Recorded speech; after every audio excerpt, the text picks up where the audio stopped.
Hey, everyone! If you enjoy my quantum audiobooks, you can support me by becoming a Patreon member. Your support helps me keep creating, and you'll get exclusive perks. You can also access my audiobooks directly through Google Drive. Check out the link in the description.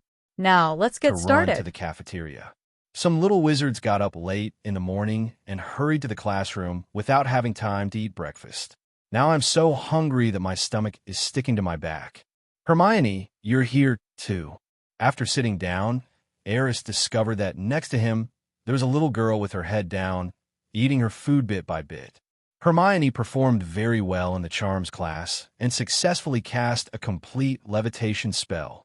Harry explained to Aris in a low voice. She was very happy at first, but just now.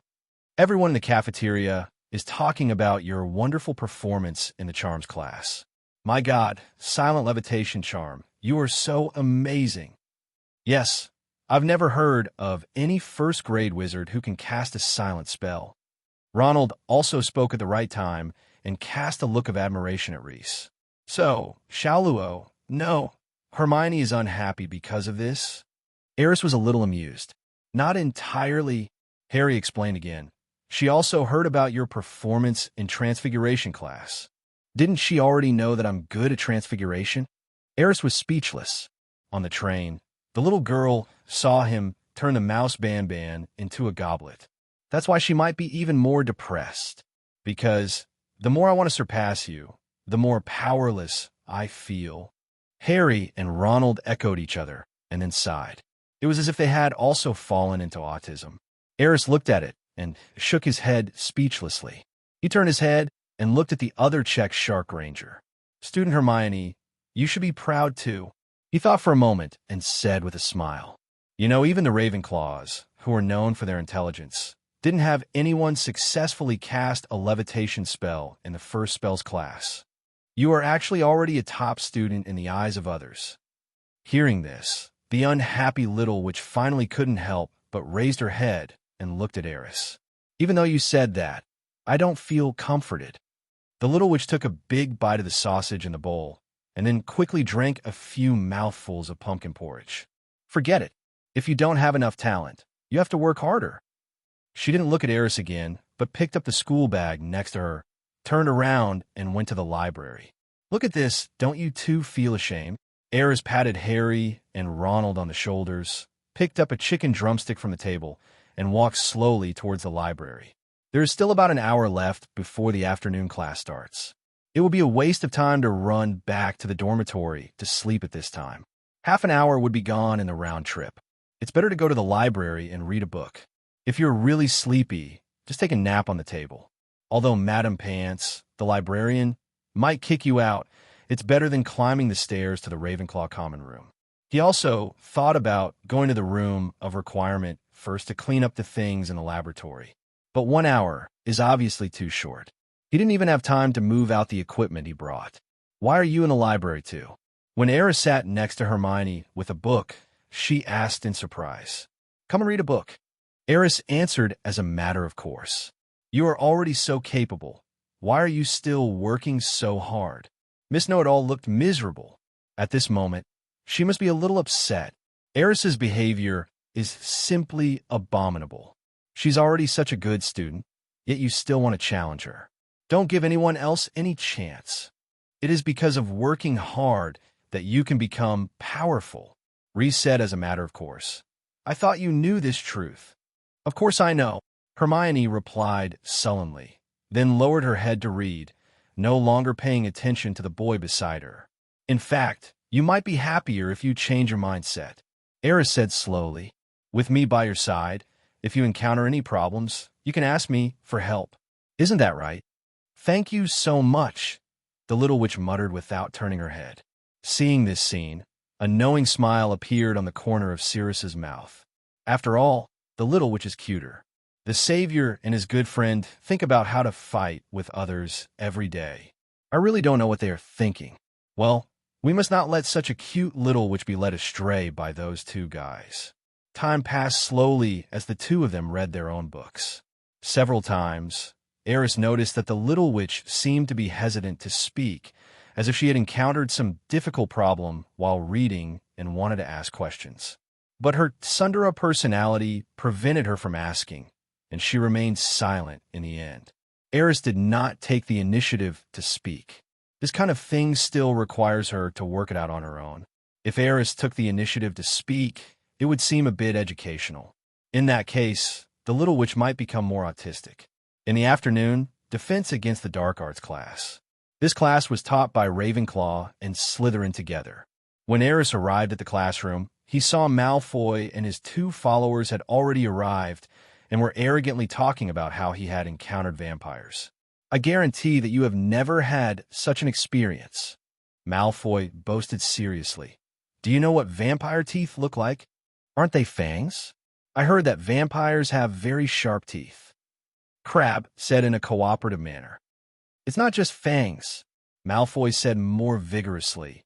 You should know that vampires all suck blood, right? The last vampire I encountered had just finished sucking blood, and there was still blood on its fangs. It was so scary. Also, if he opens his mouth towards you, you'd better turn around and run away without any hesitation. Because he's probably not full yet and wants to find some more food. Well, please make way. Suddenly, a voice sounded, interrupting Malfoy's lame boasting. Who is it? You want to die? Malfoy turned around suddenly, and then saw Aris with a smile on her face. The handsome young man with blonde hair and white face froze in an instant.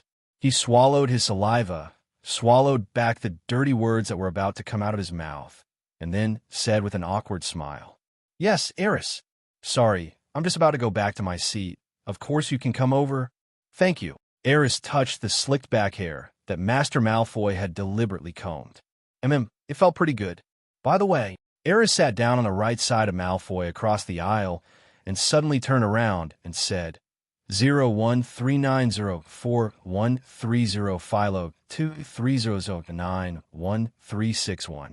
After a vampire drinks blood, it actually doesn't leave any blood on its teeth. Just like when you drink juice, it doesn't leave any juice on your teeth, right? Also, for a little wizard like you, when you realize that the vampire has regarded you as prey, it is too late to run away, unless you have learned the apparition technique. Next time you brag, you should think about whether it is logical or not. Otherwise, it will look funny to others. Remember that. Aris even kindly gave a reminder at the end, fearing that Master Malfoy had not remembered what she said, just when everyone thought that Master Malfoy was about to lose his temper. Remember. He nodded surprisingly, and then said to Aris honestly, Thank you. Well, this kid is teachable. Aris nodded with satisfaction. It seems that under his careful education, Master Malfoy has gradually begun to learn to be grateful. That's great, isn't it? Humble people are liked by others. After seeing Malfoy's attitude, the classroom suddenly became buzzing. Is this the Master Shafik? Malfoy is so afraid of him. As expected of the heir of the Shafik family, even the most arrogant Slytherin dare not confront him head-on. I heard that Master Shafik showed amazing talent in both transfiguration and charms.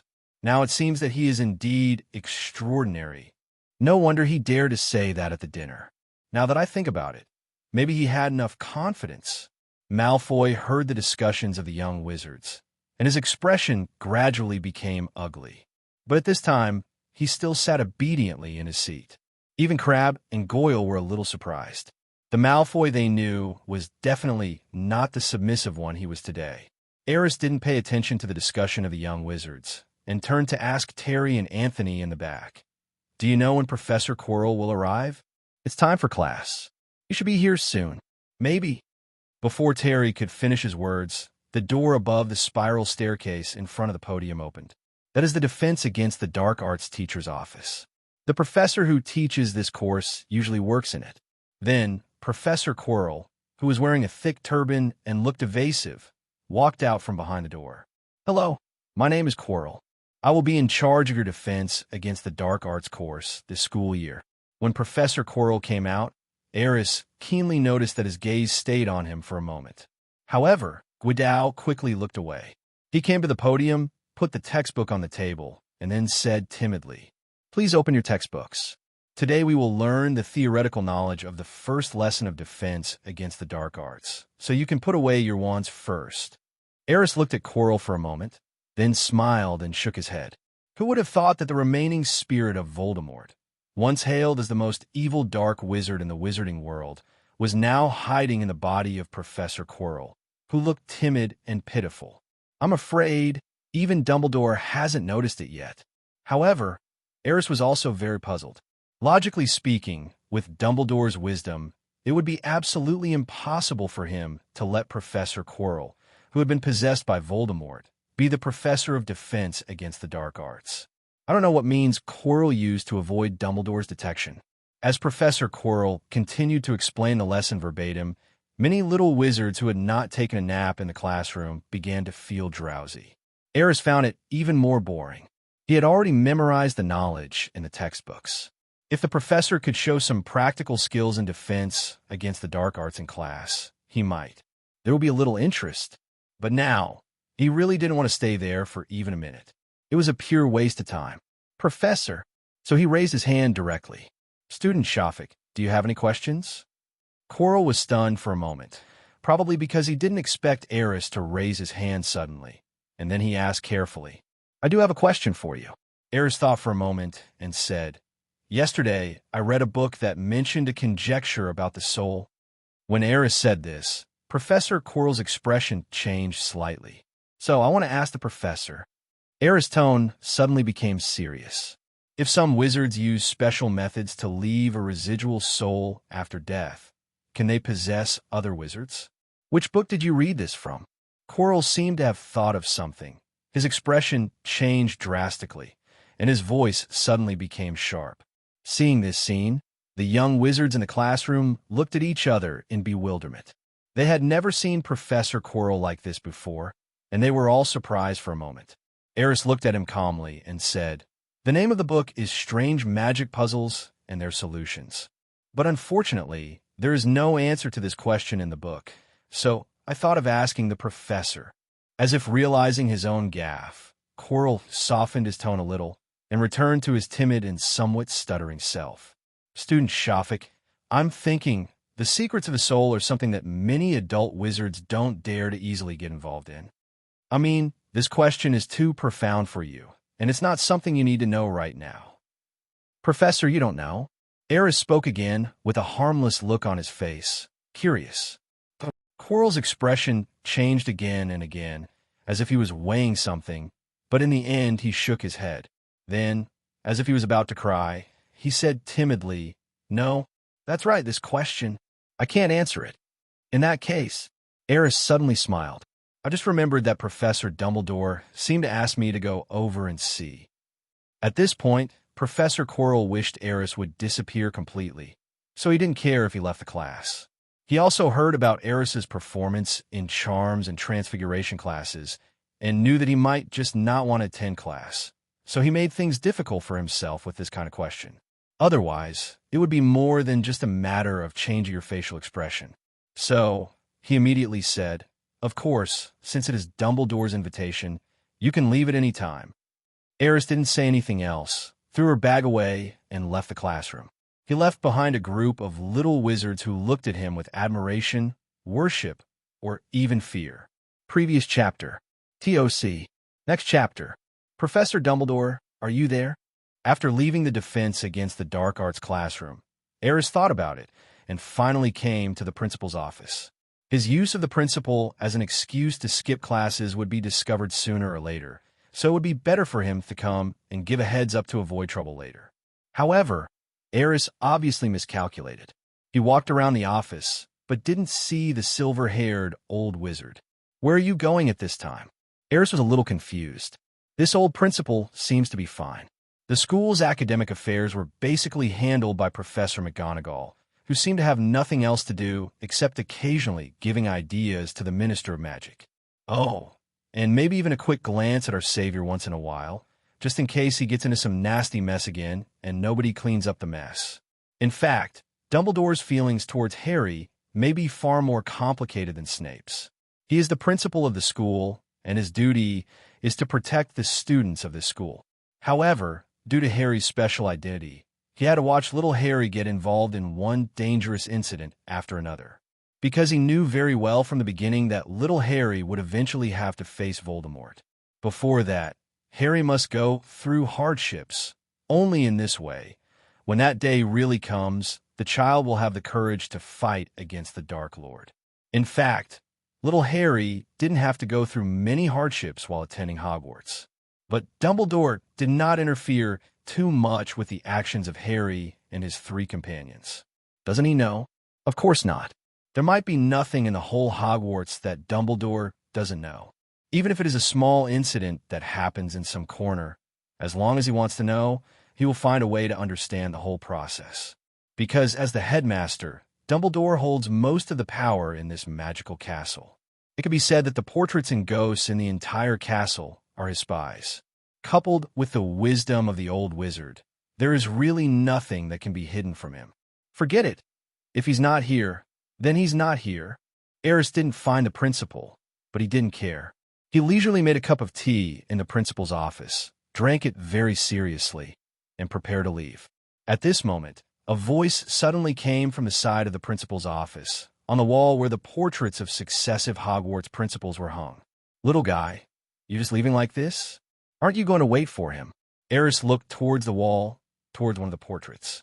Armando Dipet, 1927 to 1956. Aris had some impression of this old headmaster. He seemed to be the headmaster during Voldemort's time at the school. "Mr. Dipet, I think Professor Dumbledore is busy with something. I don't have anything important to do, so I'll leave first." Reese greeted the person in the portrait politely. "You are so polite and talented. Seeing you, I suddenly thought of someone." The former principal seemed to be lost in some memories, and his face suddenly became a little serious. "The last time I saw someone so talented was before the turmoil. I must remind you, little guy, to make good use of your talent and never leave." "Understand, sir." Aris could figure out with his toes that the last gifted person the former headmaster mentioned must be Tom Riddle. That is the famous Voldemort. Oh, the wizarding world may have another great figure. This was said by an old wizard with a goatee who looked very smart. Aris glanced at the picture frame, which read, Phineas Nigellus Black. He didn't know the headmaster, but from his last name he could tell that he was from the Black family, one of the 28 sacred wizard families. "Thank you for the compliment, old sir." Aris nodded modestly towards the portrait. "I just don't know if he will be the next Dark Lord." Phineas' words rang out again with a hint of sarcasm. Aris's face froze. "No, I'm so sunny and cheerful. How can I be like the Dark Lord?" "Child, don't listen to him." A gentle voice sounded from the edge of the wall. "I believe that you will be able to make outstanding contributions in the future and benefit the entire wizarding world." She was a witch dressed like a witch doctor, that is, a wizard who specializes in healing arts, because he was wearing a uniform similar to that of Dubai. Delise Devant, 1741 to 1768. This principal has been in office for more than 200 years. Aris felt a little emotional. The wizard who created these portraits is truly a genius. If such technology is to be realized using technology, we will probably have to wait until the birth of digital life. So isn't magic unique? "Thank you, Mrs. Devante." Aris bowed slightly to the witch. Then he said goodbye to the headmasters on the wall. "I won't bother you former headmasters. Please tell Headmaster Dumbledore when he comes back that I've been here for tea." After saying that, Aris didn't want to continue chatting with these portraits, so he turned around and left the office. After Aris left, the portraits on the wall began to communicate again and even quarreled. "Blake, you shouldn't say that about a talented little webmaster," Mrs. Devante said sternly. "Tell me what's wrong. Why don't you let the portrait speak?" Young wizards need correct guidance, not subtle denial and evil indoctrination. There's a reason why old guy Blake is unpopular. It's not the first day you've known him. The 8th floor of Hogwarts Castle. Aris looked at the picture of a giant beating a fool Barnabas with a stick in the corridor and muttered to himself, "This should be it." Walk back and forth 3 times, thinking of the place you need, and the room of requirement will appear. Aris looked around and cast 10 small body spells on himself. Afterwards, he carefully glanced at the surrounding walls to make sure there were no portraits of people here, and then he walked back and forth in the corridor. Soon, a door with an ancient shape, as if embedded in the wall, slowly appeared in Aris's sight. When the door to the room of requirement fully appeared, Aris pushed it open and walked in without hesitation. The lights suddenly dimmed. Then, a large empty room appeared in front of Aris. The lights in the room came on one by one, illuminating the scene inside. There were several large rectangular tables in the center of the room. These tables were connected in a circle, leaving a wide space in the middle, enough for Aris to move around. The edges of the room were filled with material cabinets, some large and some small. At a glance, they were large enough to store the materials he had purchased. The most eye-catching thing is the test bench at the back of the room that looks like an octagonal cage. There is a large platform inside, as well as many small raised platforms, which were also specially designed by Aris. Because the space is large enough, these platforms can also be connected to each other. This is the place where Aris specifically studies the magic circles recorded in Merlin's manual. Okay, let's get started. After having the basic site, the next step is to set up the laboratory. He took out one piece of magic equipment after another from his pocket, which had been cast with the traceless extension charm, and placed them in the appropriate positions. Finally, a few stools were placed in the middle of the workbench, surrounded by a long table. It wasn't until an hour and a half later that everything was finally packed up. This is after using magic. If Aris really wants to move them one by one, considering his current physique, even 2 hours may not be enough. After doing all this, Aris looked at the time. The time for potions class is about to begin. He hesitated. Snape was a little difficult to deal with, but the laboratory had just been set up and he really didn't want to waste time going back to the classroom. In particular, he had already learned all the contents of the first-year potions textbook and could basically prepare all the potions in it. Going to class now is just a waste of time. Forget it, I'll just skip the class. So what if it's Snape? Aris murmured to himself. Then, he turned around and devoted himself to the pile of magic equipment again. First, draw out the basic magic circle, and then conduct a detailed test. Then there's the research on the magic energy storage array. All right, I have to prepare a scabies potion. I think the first lesson in the potions textbook is about this. I have to give Professor Snape an explanation at least. Accompanied by murmurs, Reese's figure began to get busy in the laboratory. During this period, he also summoned the little red dragon as his assistant. By the way, the little red dragon came back at noon, and because he used invisibility, he was not discovered by other little wizards or professors. However, the little guy seemed quite excited after coming back, and there were some dirty marks on his body, and it was unclear what caused them. Aris could only pray that he didn't get into any trouble in the Forbidden Forest. At the same time, in the defense against the dark arts classroom, inside the office. The little wizards had already left the classroom by now. The surroundings were empty and the door had been locked. 2 voices were faintly heard in the innermost office. "Master, have we been discovered?" This timid voice sounded like Professor Chillou's. Then another voice sounded, "Impossible. No one can break through my brain occlusion technique." The voice was low and hoarse, with a creepy, evil tone. If a little wizard broke into the office at this moment and happened to hear this sound, he would probably be scared to tears. But Master, why did that little wizard suddenly ask about soul possession? Obviously, that is not something a freshman can know. The low voice was silent for a moment, and then slowly said, "It should be just a coincidence. I have read the book he mentioned, and I remember that it did mention some conjectures about the soul. From this point of view, the damned little guy did not lie. No, but continue with our plan, or I will kill you now." The deep voice suddenly became angry, as if there was a monster inside that had been suppressed for a long time. "Yes, Master, I will proceed as planned. But I still need a chance." "You rubbish better. Don't keep me waiting too long." The noise in the office gradually faded away. Soon, Professor Quirrell opened the door and adjusted his turban.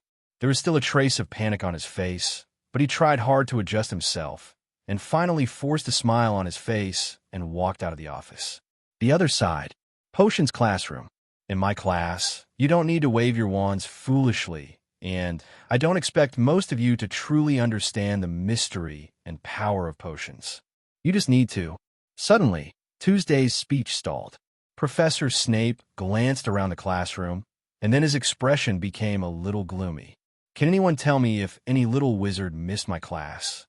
As soon as these words were spoken, Terry and Anthony, who were sitting in the second to last row, subconsciously lowered their heads. The little wizards looked at each other and finally lowered their heads.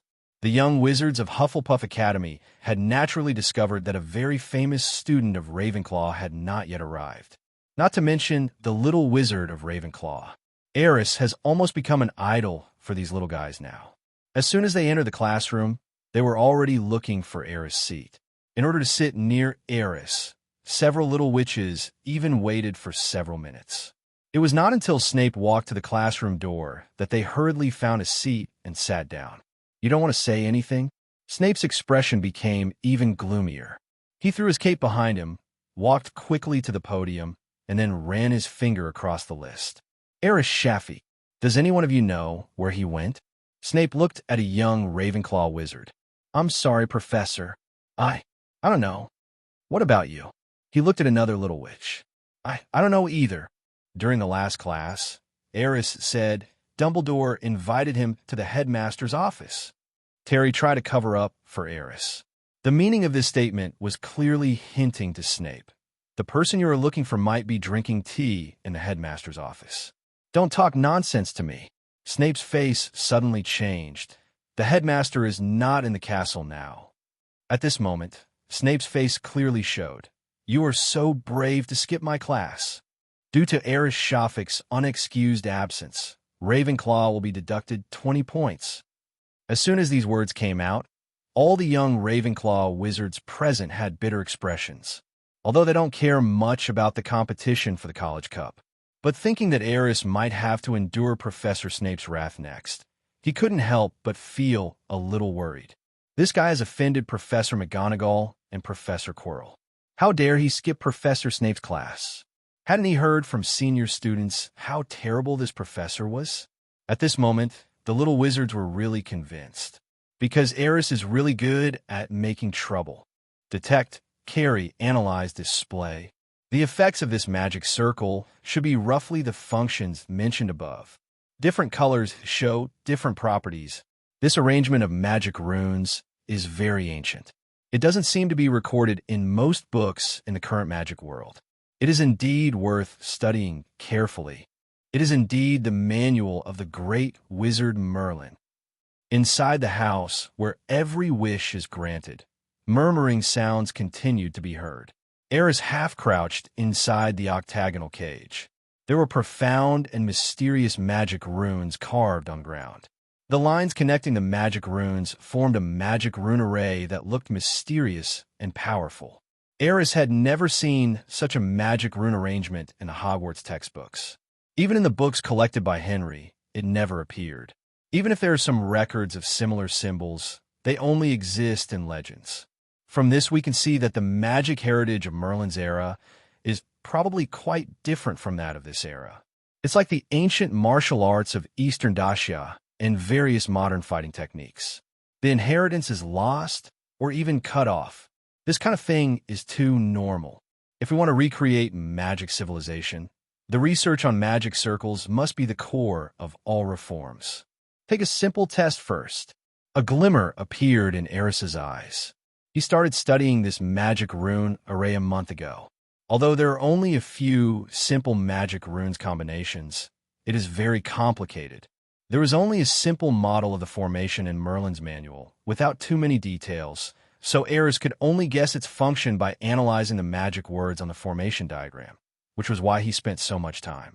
Fortunately, the manual recorded a lot of magic 2, 5, 7 symbols from that era. Otherwise, he really would not be able to restore this formation diagram. Input magic power to fill the center of the formation. Aris lifted the formation diagram from the platform on the ground, then stretched out his hand and pointed his finger at the center of the formation diagram. An invisible magical power surged and slowly sank into the center of the formation. The next second, the array image flickered slightly, like a circuit board with poor contact. Then, the entire magic circle gradually began to turn sky blue. Is this a manifestation of my magical properties? Aris muttered to himself, with a hint of surprise on his face. It really works. Merlin's handbook contains an explanation of the elements, but that ancient magic has long been lost. But the magic attribute in front of me is clearly the sky blue color representing the wind element, right? This magic circle can actually convert the magic power of modern wizards into elemental power. No, that's not right. It should be. Aris's expression gradually became excited, as if he had made a great discovery that could subvert the world. The elements never disappear. They just appear in this world in another form. Most wizards' magic has specific properties. This is what Ollivander said before, and it is also the basis for the wand to choose the wizard. That is to say, the magical attribute is very likely an alternative existence of the elements.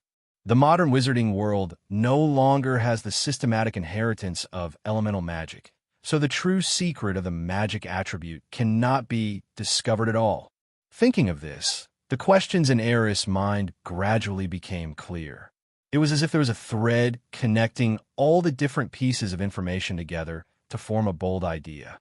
It's off.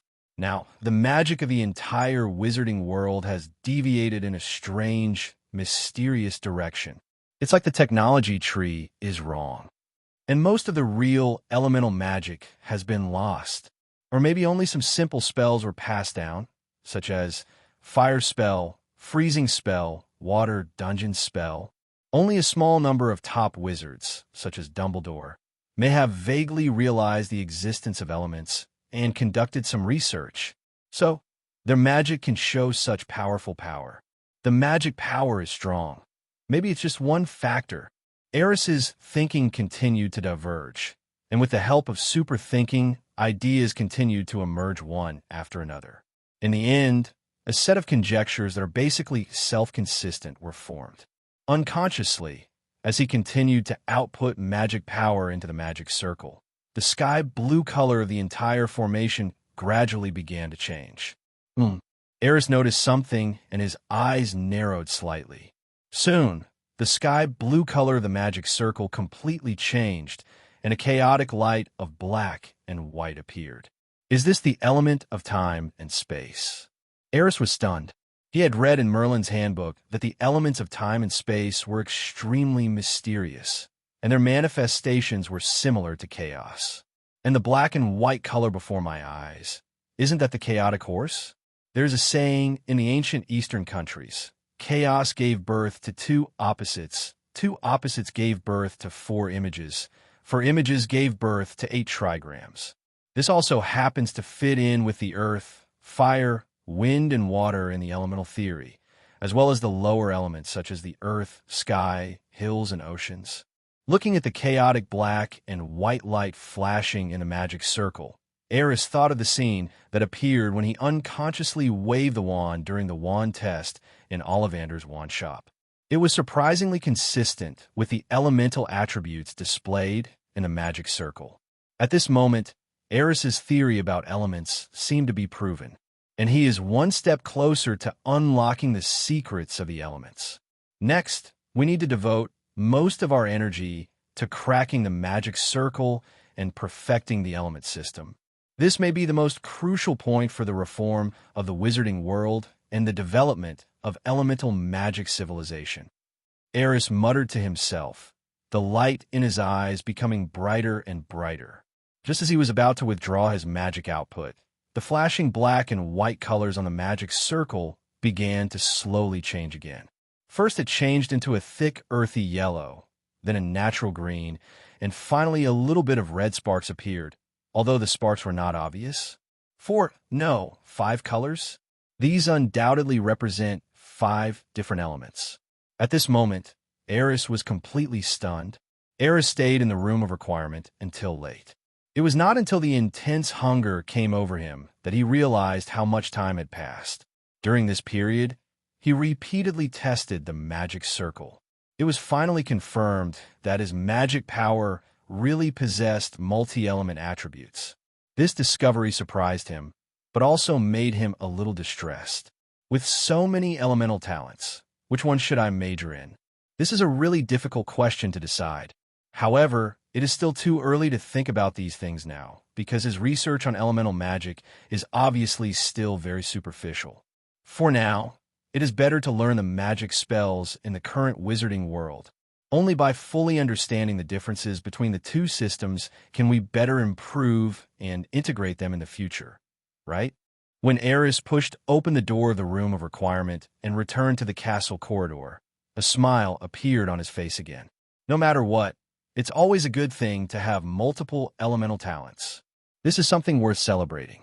He casually cast an invisibility spell on himself and walked towards the castle kitchen. You can't be hungry, otherwise you won't be able to sleep. He even sensed that the little red dragon in the pet space was also protesting, because the little guy, like him, has been hungry for a long time.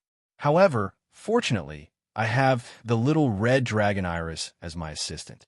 Her dragon language magic is of great help in the study of the elemental system. It seemed to be some kind of magic system that was passed down from generation to generation, but dragon language magic was more mysterious. Perhaps only by mastering dragon language could one truly understand it. Now Aris could only cast some magic for him, so that the magic array could analyze the elemental properties and structure. Professor McGonagall, this matter is very serious. I think it is necessary to report it to Headmaster Dumbledore. When Aris turned a corridor, he heard faint voices coming from the front. Hagrid, are you sure there is something unusual going on in the Forbidden Forest? It's not caused by some natives?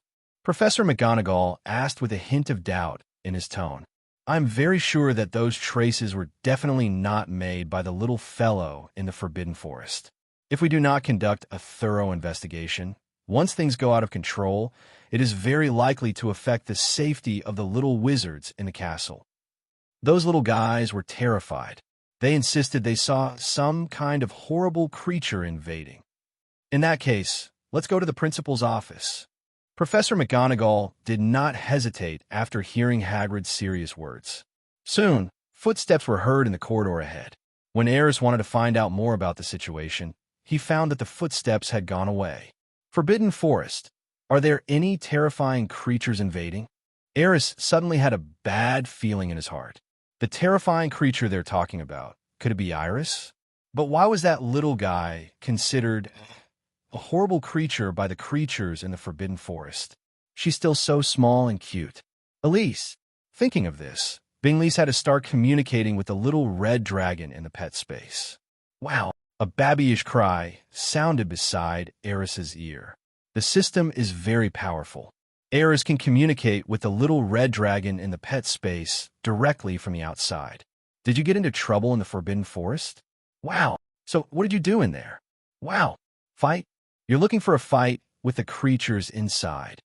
Wow, the little red dragon's tone was obviously a little proud. Hero, you beat them up and made them run around. Wow, don't worry. Your disguise is good, but if Dumbledore really investigates, do you think you can hide it from him? If we are discovered, we may not be able to stay in Hogwarts anymore. God, running away from home? You're running away. What the hell? Do you have any shame? You really treat Hogwarts as your home. Wow, the Forbidden Forest is your home? Okay, if you don't behave yourself, you'll be kicked out of the house. Aris shook his head helplessly and directly cut off the connection with the little red dragon. He thought about it for a moment, but ultimately decided not to go to the principal's office. Now, we can only deal with it coldly for the time being. It's better to delay it for a while. He dared to bet that if the existence of the little red dragon was really discovered, even Dumbledore might not be able to save her. Those guys on the Hogwarts board would never allow a dragon to appear in Hogwarts. Hogwarts, even if that dragon has an owner, they might even have other thoughts about the little red dragon. After all, she is different from other dragons in this world. It is even possible that he would take Aris away at all costs. Although Aris is currently quite capable, he is not so arrogant as to think that he can easily deal with the entire board of directors. Although the original book doesn't mention much about this board, but Aris could figure it out even with his feet. Those people are definitely not simple characters. Even Dumbledore's attitude towards them was to avoid provoking them if possible. The power of capital, even in the wizarding world, should never be underestimated. Principal's office. Headmaster Dumbledore sat behind his desk, his brows slightly furrowed. Obviously, he encountered some difficult problems. "Professor, do you have any suggestions?" At this time, Hagrid's voice sounded with a hint of inquiry. "Maybe I can go explore deeper into the Forbidden Forest." "Can you go alone?" Professor McGonagall glanced at the larger man. "With Yaya, there shouldn't be any problem," Hagrid said confidently. But everyone present knew that the dog Hagrid raised was very timid and would just run away when encountering trouble. After a moment, Dumbledore finally spoke. "Let's wait and see how this goes for now." He stood up and looked through the window in the direction of the Forbidden Forest, a hint of doubt in his eyes. Logically speaking, there shouldn't be any uncontrolled creatures there. After all, having said this, Dumbledore did not continue. He shook his head slightly, as if he had made a decision. "Hagrid, continue to observe the Forbidden Forest. If you find anything new, notify me immediately. If necessary, I will go there myself. As for the safety of the little wizards in the castle, you can rest assured. The heritage of Hogwarts is far beyond your imagination." After saying this, the silver-haired old man looked at Professor McGonagall meaningfully. Professor McGonagall nodded knowingly, then tugged at the corner of Hagrid's clothes. In fact, she could only pull the hem of his clothes because Hagrid was so big. "Since Professor Dumbledore has made a decision, let's just wait and see." After saying that, the two prepared to leave the principal's office. At this moment, another voice suddenly came from the direction of the gate. "Professor Dumbledore, I'm afraid the safety of the young wizards in the castle is not only caused by the Forbidden Forest, but also by a certain daring guy." Several people looked towards the door and saw Snape walking in with an unhappy look on his face. "Mr. Shafik skipped my class on the first day. I have reason to suspect that he did something shameful. I just went to Ravenclaw's lounge to look for him, but I still couldn't see him. So, can anyone take care of this matter?" Hearing this, everyone present looked at each other in bewilderment. Professor McGonagall looked at Snape with some confusion and asked uncertainly, "Aris really dared to skip your class? My God, today's young wizards are too brave." Hagrid was about to say that Aris had a strong personality, but when he saw Snape's gloomy expression, he quickly changed his words. "Severus, have you discussed this matter with Professor Younglewhy?" Dumbledore thought for a moment, frowned, and said, "He is the headmaster of Ravenclaw. Perhaps he knows some details." "Professor Snape, I'm afraid there is some misunderstanding about this matter. Because it concerned the students of Ravenclaw College, Dumbledore called Professor Flitwick to the headmaster's office." After hearing Snape's accusation, the short professor was visibly surprised. Although Aris is a little different from other young wizards in class, that's because the course progress is far behind his self-study level. So, Professor Flitwick tried to defend Aris. But as I was talking, I started to sound a little unconfident about myself, because he thought about it carefully. His gifted student seemed to have already completed the first-year curriculum. If you were really bored, skipping classes doesn't seem impossible. Yes, a good student from your college is skipping classes openly because the teaching plan we made cannot keep up with his self-study progress. Most importantly, he didn't report to any professors, and I don't know where he went to do this. He even told a lame lie like the principal invited him for tea to try to get away with it. Snape spoke sarcastically, his tone full of disdain. At this moment, a portrait on the wall of the principal's office suddenly spoke. "The child did come here and drink a cup of tea, as you said. I don't think it's a lie." Hearing this, several professors present were stunned for a moment, and then they all looked at Dumbledore. Not bad. The little fellow knows how to do things fully, and he has put in a lot of thought.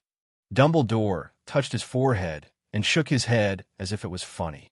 "This guy, actually broke into the principal's office casually. Flitwick also looked like he had a headache. It's not really an intrusion, Professor McGonagall said calmly. After all, the password to the statue was given to him by Headmaster Dumbledore himself, so it can only be considered a normal visit. It's just that the headmaster happened to be away. I think this little guy 30 is quite unique. Hagrid finally said what he had always wanted to say. So, you're just going to indulge him like this and not pursue the matter? Snape's expression darkened again. Severus, don't be anxious. Dumbledore smiled kindly, and as he stood up, his silver-white beard swayed slightly. We need to be a little more tolerant of gifted kids, don't we? Since he feels that the current courses are too easy, how about you spend a little more time and adjust the schedule for him appropriately? Professor Flitwick has already proposed this to me, and Professor McGonagall has agreed.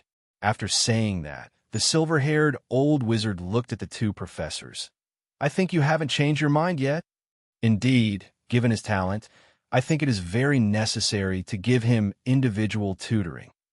Flitwick quickly agreed. Professor McGonagall didn't say anything, but nodded slightly.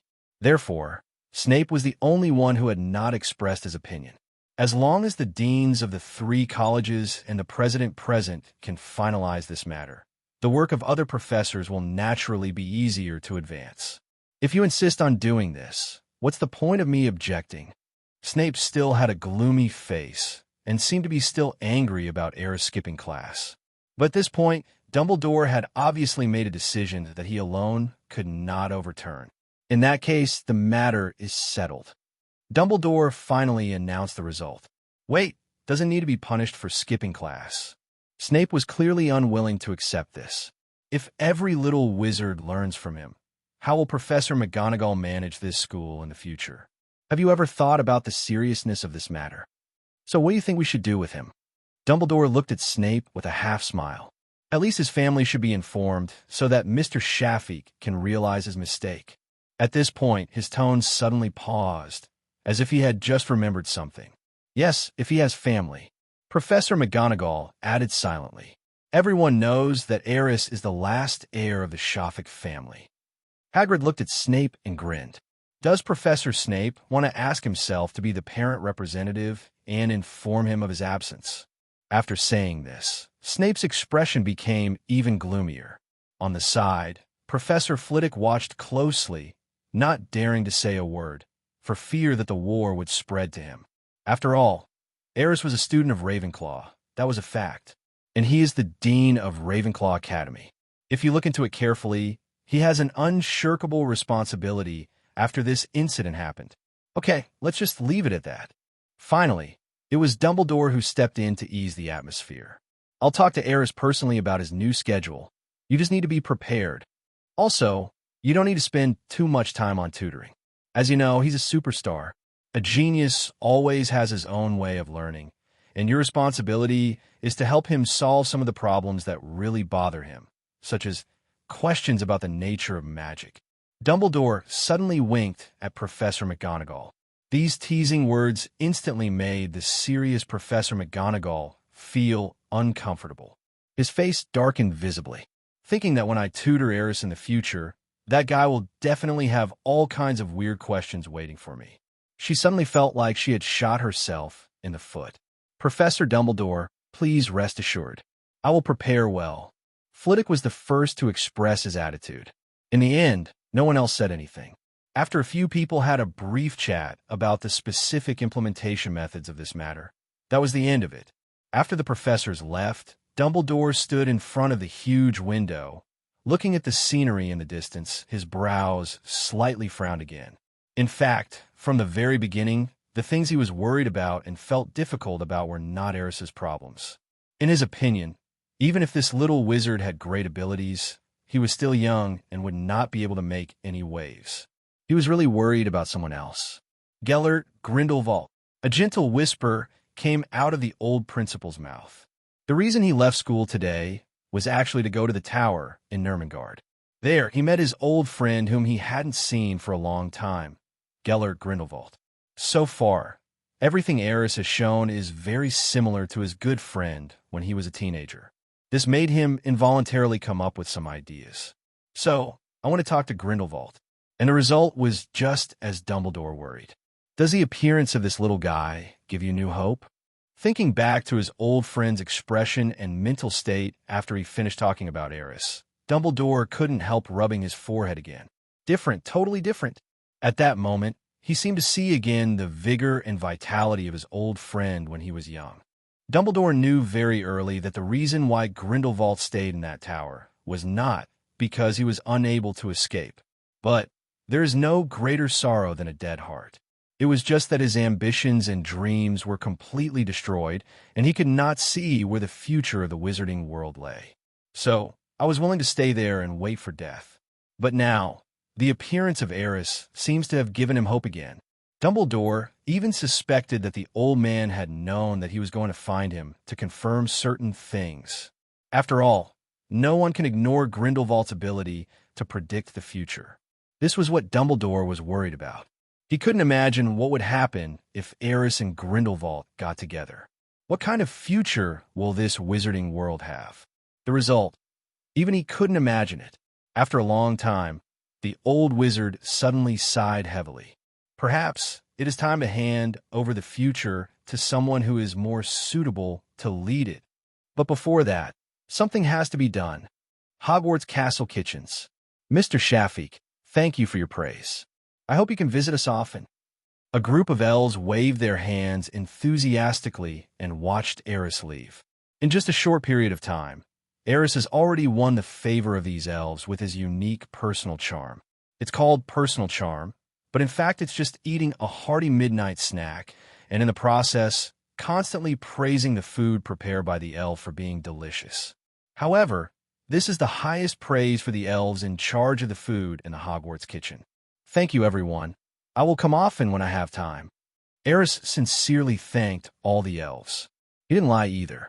According to his current study and research habits, he will definitely have to stay up late in the future. Then, won't you come here more often? It is definitely a wise move to establish good relations with the elves here in advance. After leaving the kitchen, Aris did not go anywhere else, but walked straight towards the Ravenclaw Tower. It was getting late, and his mind was somewhat exhausted from all the sleepless research this afternoon. At this time, he needs a good night's rest. Well, if nothing goes wrong, I should be able to apply for the classroom privileges tomorrow. He muttered to himself as he walked through the corridor. Just as he walked into the West Tower, a familiar figure appeared in front of him. Dumbledore seemed to have been waiting here for a long time, looking kindly at Aris, who kept touching his stomach because he was full. Are you satisfied with your midnight snack? It's okay, Aris replied subconsciously, but how do I know? As soon as he said this, he closed his mouth. Nonsense, eating in the kitchen openly. How could Dumbledore not know? Sure enough, what Dumbledore said next perfectly verified Aris's guess. I often go to the kitchen to get some of my favorite snacks, so the elves there have a pretty good relationship with me. I just heard from Winky that a little wizard named Shafik highly praised the elves' cooking skills, which made them very happy. I think that Mr. Shafik must be you. Professor, you are really smart. Aris smiled awkwardly and nodded. Ingenious? What an interesting word. This is the first time I've heard of it. Dumbledore also smiled. I'll take this as a compliment to the old man. Of course, it's definitely a compliment. Aris raised his hand to swear. Sure. Okay, enough of the small talk. The silver-haired old wizard looked at Aris meaningfully. Next, it's time to talk about business. What do you want to talk about, Professor? Aris tried to act 840 innocently. Don't smile so fakely. After discussing the matter of skipping class with several professors, we have decided not to pursue the matter against you. Hearing this, Aris relaxed a little, but he was still not completely at ease. What I want to talk to you about now is your new schedule. Dumbledore still had a smile on his face. The professors have collectively decided that you can study all courses on your own from now on, and you can ask any questions you have in the special tutorials prepared for you by the professors. But the point is, we must keep track of your learning progress. So, tomorrow, we will give you a test on your learning progress. Then, based on the test results, we will give you some targeted suggestions and guidance. Aris, do you think this is a problem? No problem, Aris quickly replied. This is a great way. That's good. Dumbledore nodded with satisfaction. Since we have reached an agreement, you can go back and rest first. Is that all? Aris couldn't believe it. Or, is there anything else you want to talk to me about? Dumbledore looked at the boy thoughtfully. No, Aris said decisively, then smiled embarrassedly. I thought you would be punished accordingly for skipping classes. In fact, Professor Snape is very angry about your behavior. Dumbledore shrugged. So, Professor, Aris thought for a moment and took out the scabies medicine he had just prepared in the afternoon. Would you mind giving this bottle of magic to Professor Snape? I think this might make him feel better. At least it can prove I didn't mean to skip class. Dumbledore only took a look at the potion bottle in Yas's hand and said in admiration, It's a perfect scabies potion. Did you prepare it this afternoon? Yes, Professor. Aris nodded. Well, I'm happy to help you with this. Dumbledore looked at the boy appreciatively, but soon changed the subject. But if you could hand this potion to Severus personally, he might be happier. Really, is that so? Aris was a little uncertain. He felt that if he really did that Professor Snape would definitely think he was provoking him. It's up to you to decide. Dumbledore winked at the boy. Of course, you can also choose not to hand it over. After saying this, when Aris came to his senses, the old wizard had disappeared without a trace. Aris, you're back alive. Great, Aris is fine. I said, he will definitely escape. That's strange. How could Professor Snape let him go so easily? As soon as Aris returned to the Ravenclaw lounge, he was immediately surrounded by a group of young wizards. Seeing this scene, the corner of his eye twitched slightly. These guys seem to care about me, but why do I feel like they are hoping that I won't come back? Thank you for your concern. I'm fine. Aris responded with a stiff smile. Aris, didn't Professor Snape look for you? Terry finally squeezed the front and looked the boy up and down. From the looks of it, this guy seemed to think that it would be normal for Aris to come back with missing limbs. You didn't look for me. Aris pretended to be confused, like a child playing. How is that possible? Anthony on the side also shouted. Professor Snape found out that you skipped class. Although we have already told you that you were called by Headmaster Dumbledore. He should have come to find you. You said that I was called by Dumbledore? Aris looked at the two of them with a strange expression. He didn't expect that these two would actually take the excuse he made up in the defense against the dark arts class seriously. What's even more outrageous is that they actually told Snape the same thing. Now, even Aris felt that it was really abnormal that Snape didn't come see him. Before he went to complain to the principal, he should have come to me first to vent his anger. Aris didn't know that Snape had indeed looked for him, but he'd been hiding in the room of requirement. After coming out, he went directly to the kitchen, which was why Professor Snape had never been able to catch him. I can only say that this is really good luck.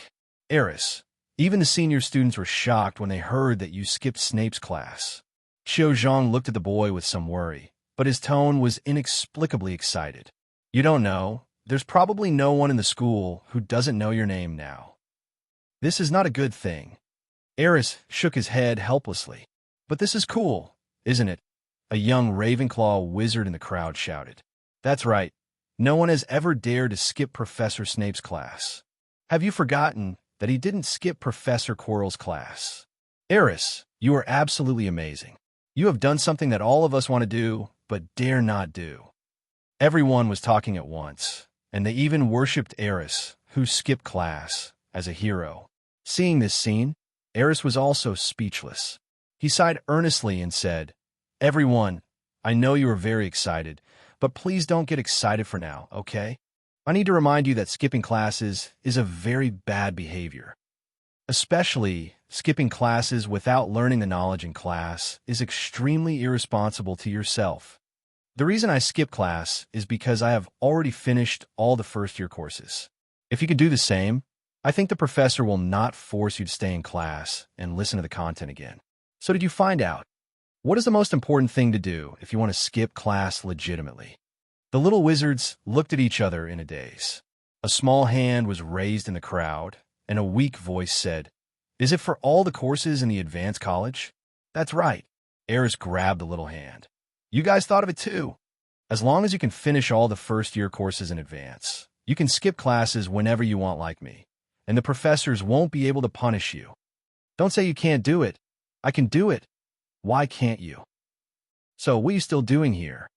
Hurry up and learn. Aris' words made the young wizards excited. Terry and Anthony were the first to lose their patience and turned around and ran towards the room.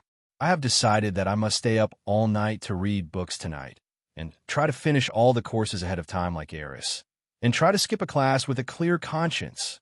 I'm going to study too, even if I can't finish all the courses ahead of time. As long as I can finish tomorrow's content ahead of time, I can tell the professor, and he will at least agree to let me read extracurricular books in the classroom. If you want to show off your skills in front of others, you must work hard behind the scenes. Come on, there is reason to suspect that this person may have blood from an ancient Oriental country. Like Aris, try to skip class once this school year. The excited little wizards left the lounge one after another, as if they had taken some stimulants.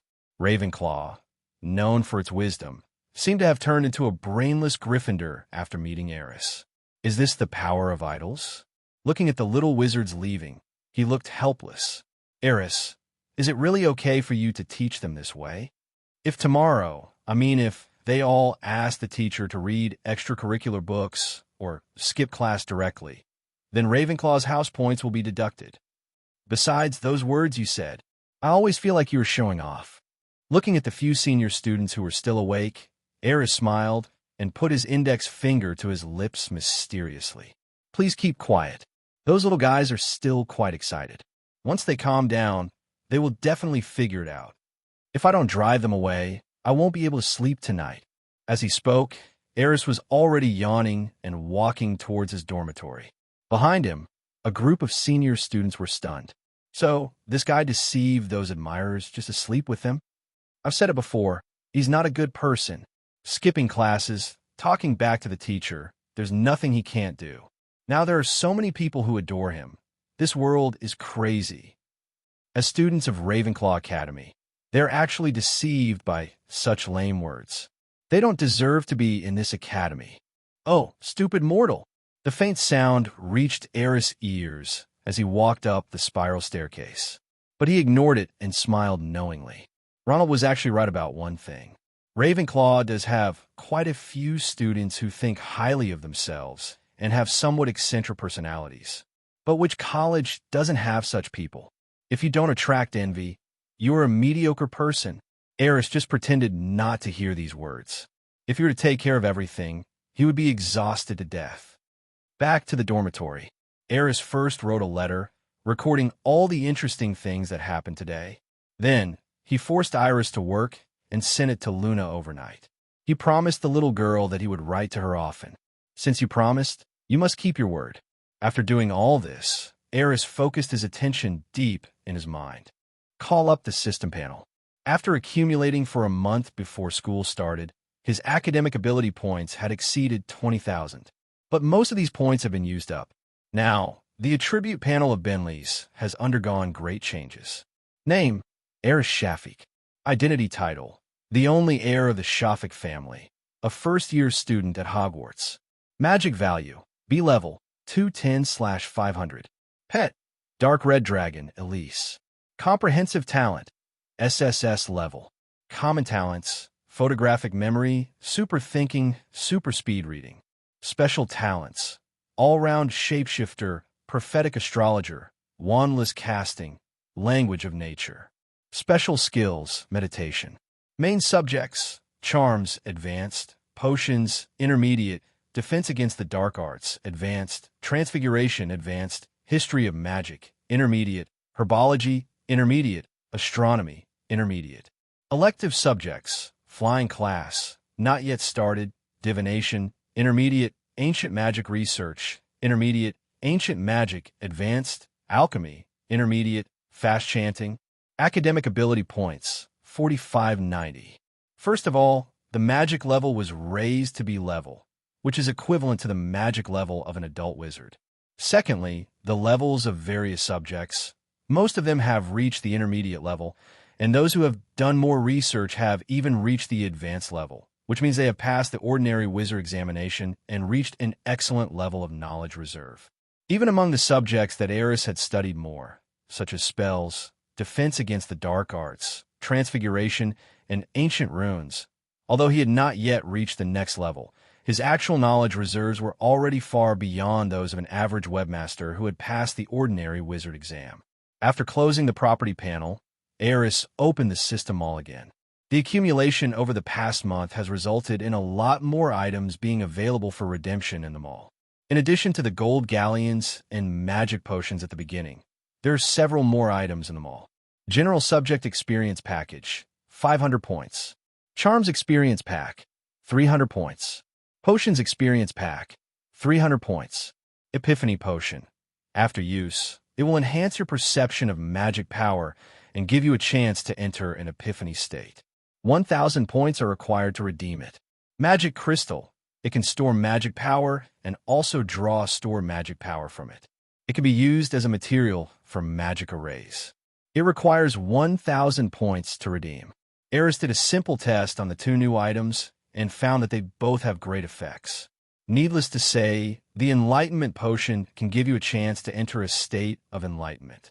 Even if you don't enter that state, it can enhance your perception of magic power. It is a very useful bonus potion when meditating. As for the Magic Crystal, Aris did some simple research. Because the exchange price of this material was not cheap, he did not waste too much.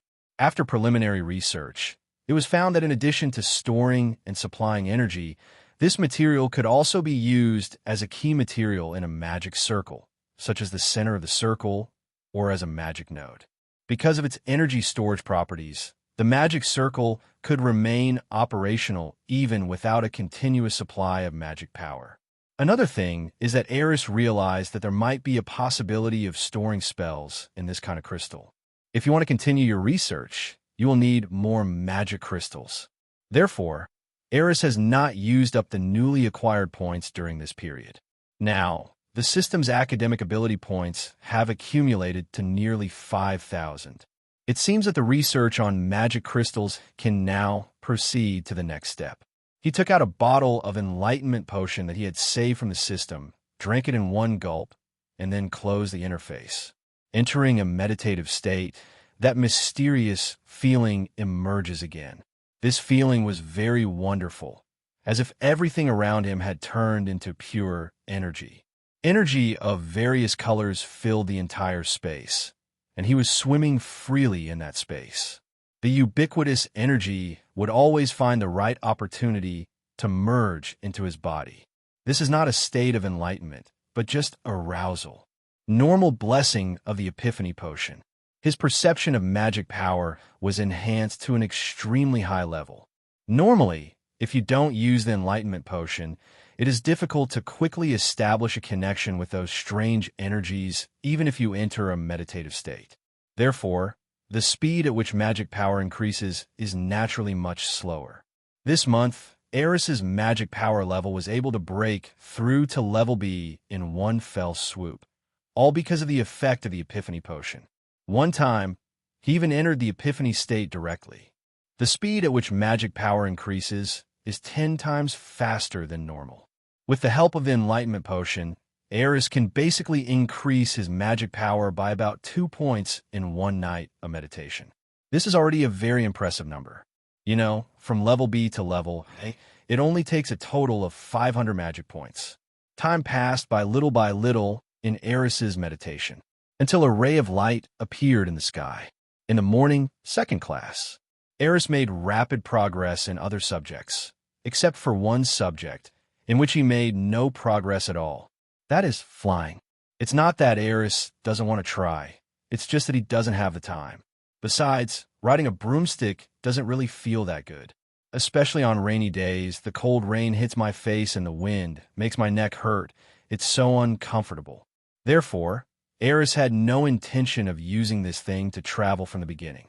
It's okay if you just want to have fun and experience the joy of flying on a broom, but it's really a pain to use it to travel. He would rather travel the Muggle way, or use the Flume Network or something like that. Anyway, I will learn to apparate in the future, so traveling short distances will be no problem. As for brooms and the like, whoever wants to play with them can do so. Aris has even decided that if he really wants a means of transportation, it must be a flying supercar like the Weasleys. That's really cool, okay? But Aris had to come to the broom class. Because when Professor Flitwick asked him if he had ever ridden a broom, he suddenly answered no. So the short professor insisted that he learn how to fly on a broom. Everyone get ready, stand on the left side of the broom, and shout, "Get up, after me." Mrs. Hogwarts' flying professor stood in front of the young wizards and shouted commands. In this class, Aris was honored to take classes with the savior, the little wizards of Gryffindor. In fact, Gryffindor has already taken 10 flying lessons.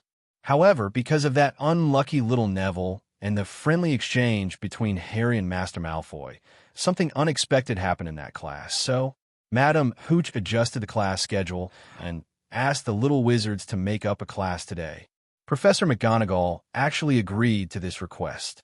It was an outrageous feeling, as if the physical education teacher was blatantly taking up time for cultural classes. Is this rationale? In the Muggle world, if any physical education teacher dared to do this, he would probably be fired the next day. It's good enough that the cultural teacher doesn't take up the physical education class. Harry, I heard that you were chosen by Professor McGonagall to be a seeker for the Gryffindor Quidditch team. Aris chatted with Harry out of boredom. He tried several times, but failed to successfully summon the broom on the ground. But he really didn't want to use this broken broom at all. Therefore, I can only find things to do and chat with the little wizards. However, Mrs. Hooch obviously would not give him such an opportunity. Just as Harry said the word yes, Madam Hooch's voice came over. "Mr. Shafik, do you think you can control the broom well enough?" "I'm sorry, Mrs. Hooch. I think a broomstick might not be for me," Aris said sincerely. "Why?" Mrs. Hooch's tone softened a little. She thought Aris was going to do something weird in her class again. Other professors in the school had heard a little about what had happened in the past 2 days. Aris's glorious deeds in various professors' classrooms have also spread among the professors. Mrs. Hooch was a little worried about this troublemaker at first, but now she looked at him. The child seemed quite polite. Perhaps there's still some lack of confidence. She had never seen a little wizard say that he was not suitable for flying during his first flying lesson. Is it Shafik? He seems to have trouble connecting with the broomstick. It turns out that even top students are not good at something. Some little wizards saw this scene and began to discuss it in a low voice. It may sound a bit harsh, but I have to admit that seeing Aris being humiliated makes me feel good for some reason. Terry whispered to Anthony beside him. I thought Aris didn't hear it. Anthony also had an expression of approval. The deterrent power of the academic bully was too strong. In other classes, they were beaten by Aris again and again. The confidence of the little wizards has long been destroyed. Now, seeing that Aris also suffers setback, how could they not be happy? That's enough, even if it's Aris. Can't there be things that he's not good at? Little Hermione listened to everyone's discussion and suddenly felt unhappy for some reason. She defended Aris righteously, and at the same time, looked at the boy with a little worry. At this time, Mrs. Hooch had come to Aris. She glanced at the broom still firmly on the ground and tried to comfort him. Aris, I know it's a little difficult, but flying is a skill that every wizard must learn. Maybe you should try it again. Aris heard Hermione's defense and gave the little girl a gentle smile. Then he looked at Mrs. Hooch, and the smile on his face became somewhat intriguing. However, his tone was still sincere as he said, Mrs. Hooch, I think you may have misunderstood. It's not that I can't ride a broom. I just think this thing is really not suitable for me. It hurts my butt to sit on it, but the stability is poor, and to be honest, the 050 model is not that cool. Actually, I think there might be another way to fly that is safer, more stable, and more comfortable, right? When Aris said this, all the little wizards at the scene were stunned. Mrs. Hooch's expression was also a little strange. So, just because of this, you think it is unnecessary for young wizards to learn to fly on brooms? I really don't want to learn this. Aris replied honestly. It's not that I can't learn, but that I don't want to learn. Aris made her meaning very clear, but Mrs. Hooch still didn't understand. Broom flying is the mainstream of the wizarding world. There is even a popular sport like Quidditch. Why wouldn't you want to learn it? Madam Hooch doesn't understand. Every little wizard should be very eager to fly on a broom, right? Otherwise, Quidditch wouldn't be so popular among the online teachers. That's because they haven't seen a cooler way to fly. Aris muttered softly. At this moment, the scene of driving a sports car, flying in the air has emerged in his mind. That's real flying. Isn't flying car racing more interesting than Quidditch? At least we don't have to fight for a ball in the freezing rain without any shelter, right? Aris, you shouldn't say that. On the side, little Harry tugged at the boy's clothes, his brows slightly frowned. It goes without saying that Harry Potter loves broom flying because he has a natural talent for flying. This love becomes even more obvious when he knows that his father was once a Quidditch player. But now, Aris actually belittled the broom in public, which made him a little unacceptable for a moment. Next to Harry, Ronald also had a confused expression. He didn't really like brooms that much, but Harry did, and when Harry became Gryffindor Seeker, he thought it was pretty cool. He didn't know why. Maybe it was because he loved the whole classroom, or maybe only by taking flying lessons could he leave the dull classroom.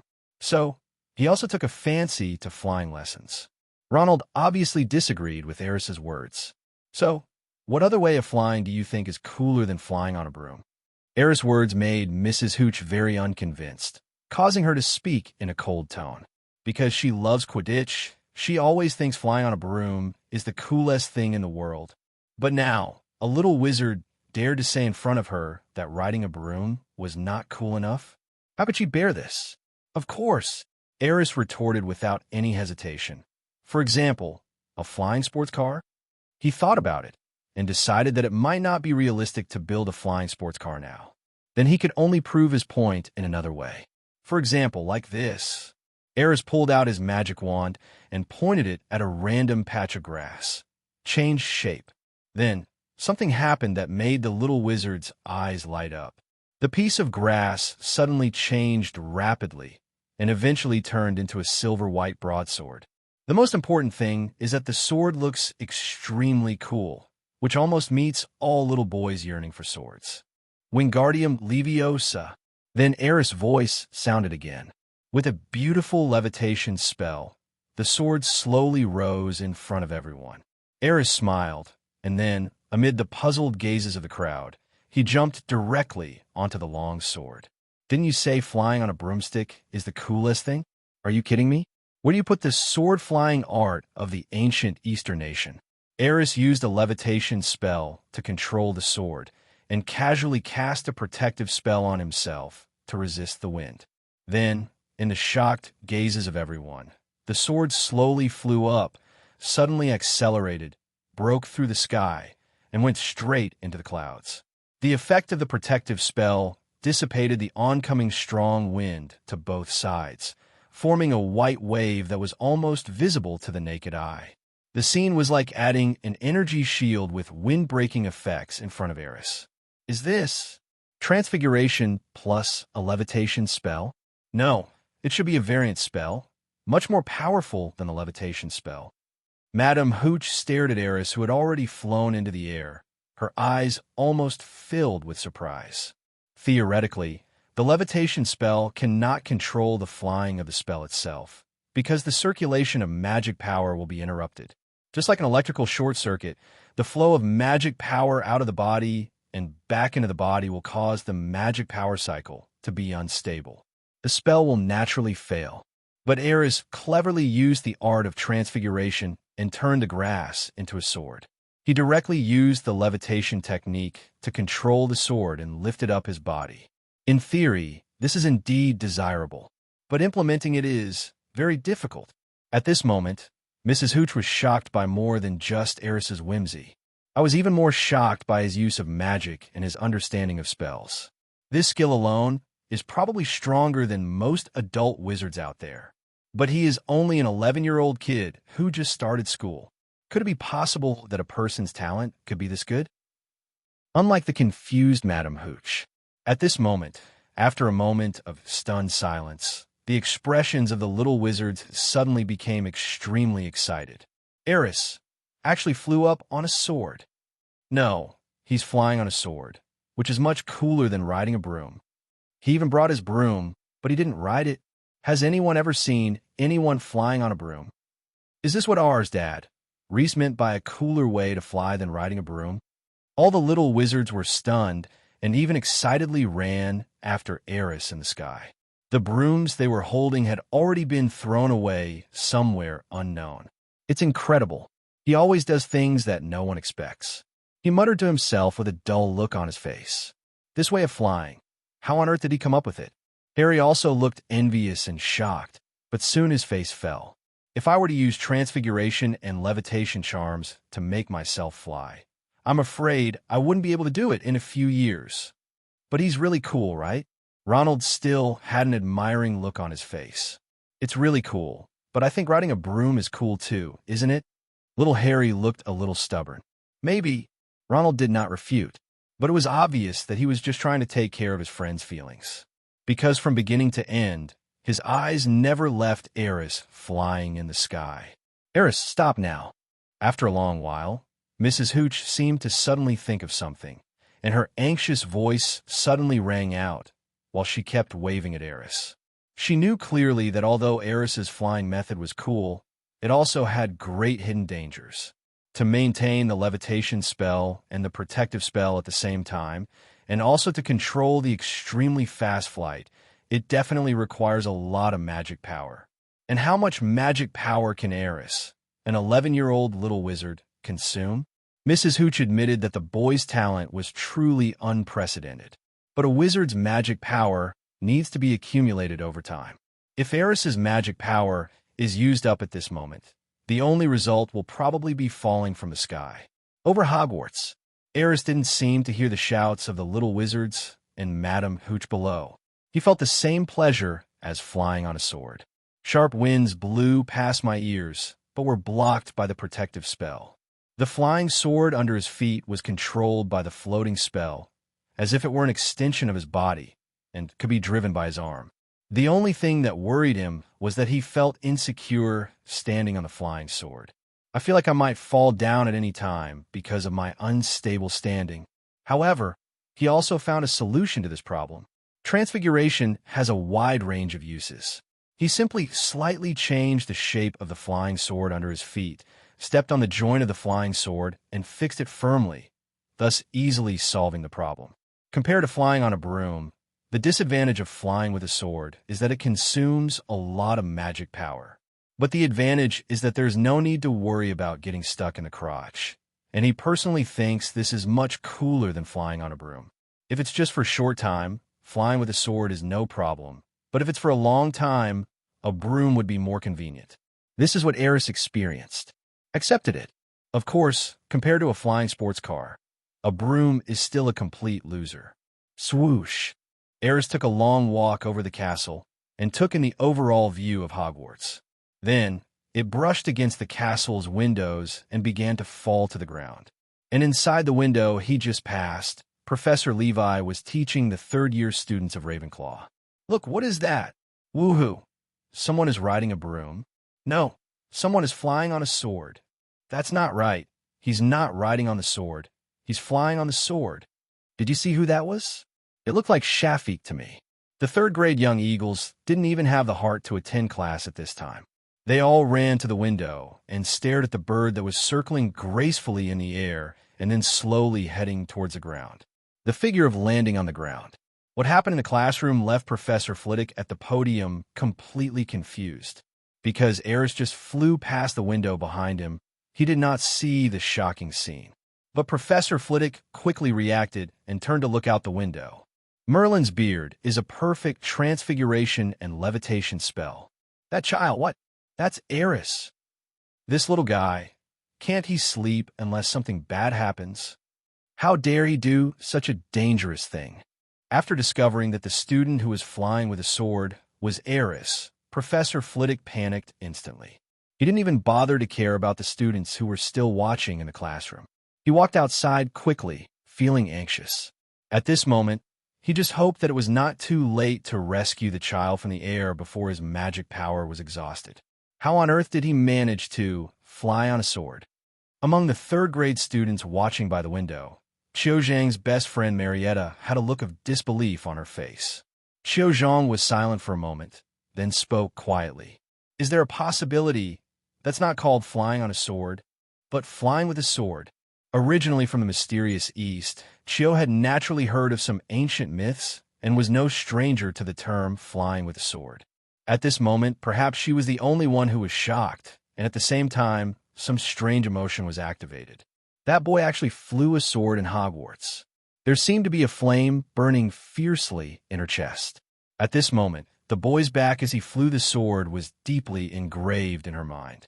Perhaps this will become the most unforgettable scene in her life. Even if it's 10 years, 20 years, 50 years, 100 years later, she will always remember it too. Aris, do you understand the seriousness of this matter? As expected, Aris was called to the principal's office again. At this moment, he was facing a 3-court trial by Professor Flitwick, Mrs. Hooch, and Dumbledore. I don't understand. Aris lowered his head, his tone a little stubborn. I'm just proving what I said. This kind of flying is indeed cooler than riding a broom in the eyes of all the little wizards, isn't it? He looked at Mrs. Hooch weakly, and his words hinted that this was not just his problem. Hearing this, Mrs. Hooch's expression turned a little ugly. She must have started cursing in her heart. I have never seen such a little wizard who is capable of causing trouble. Even in the principal's office, he still didn't repent and dared to refute the professor's words. Principal Dumbledore, I am also responsible for this matter. Madame Hooch finally sighed.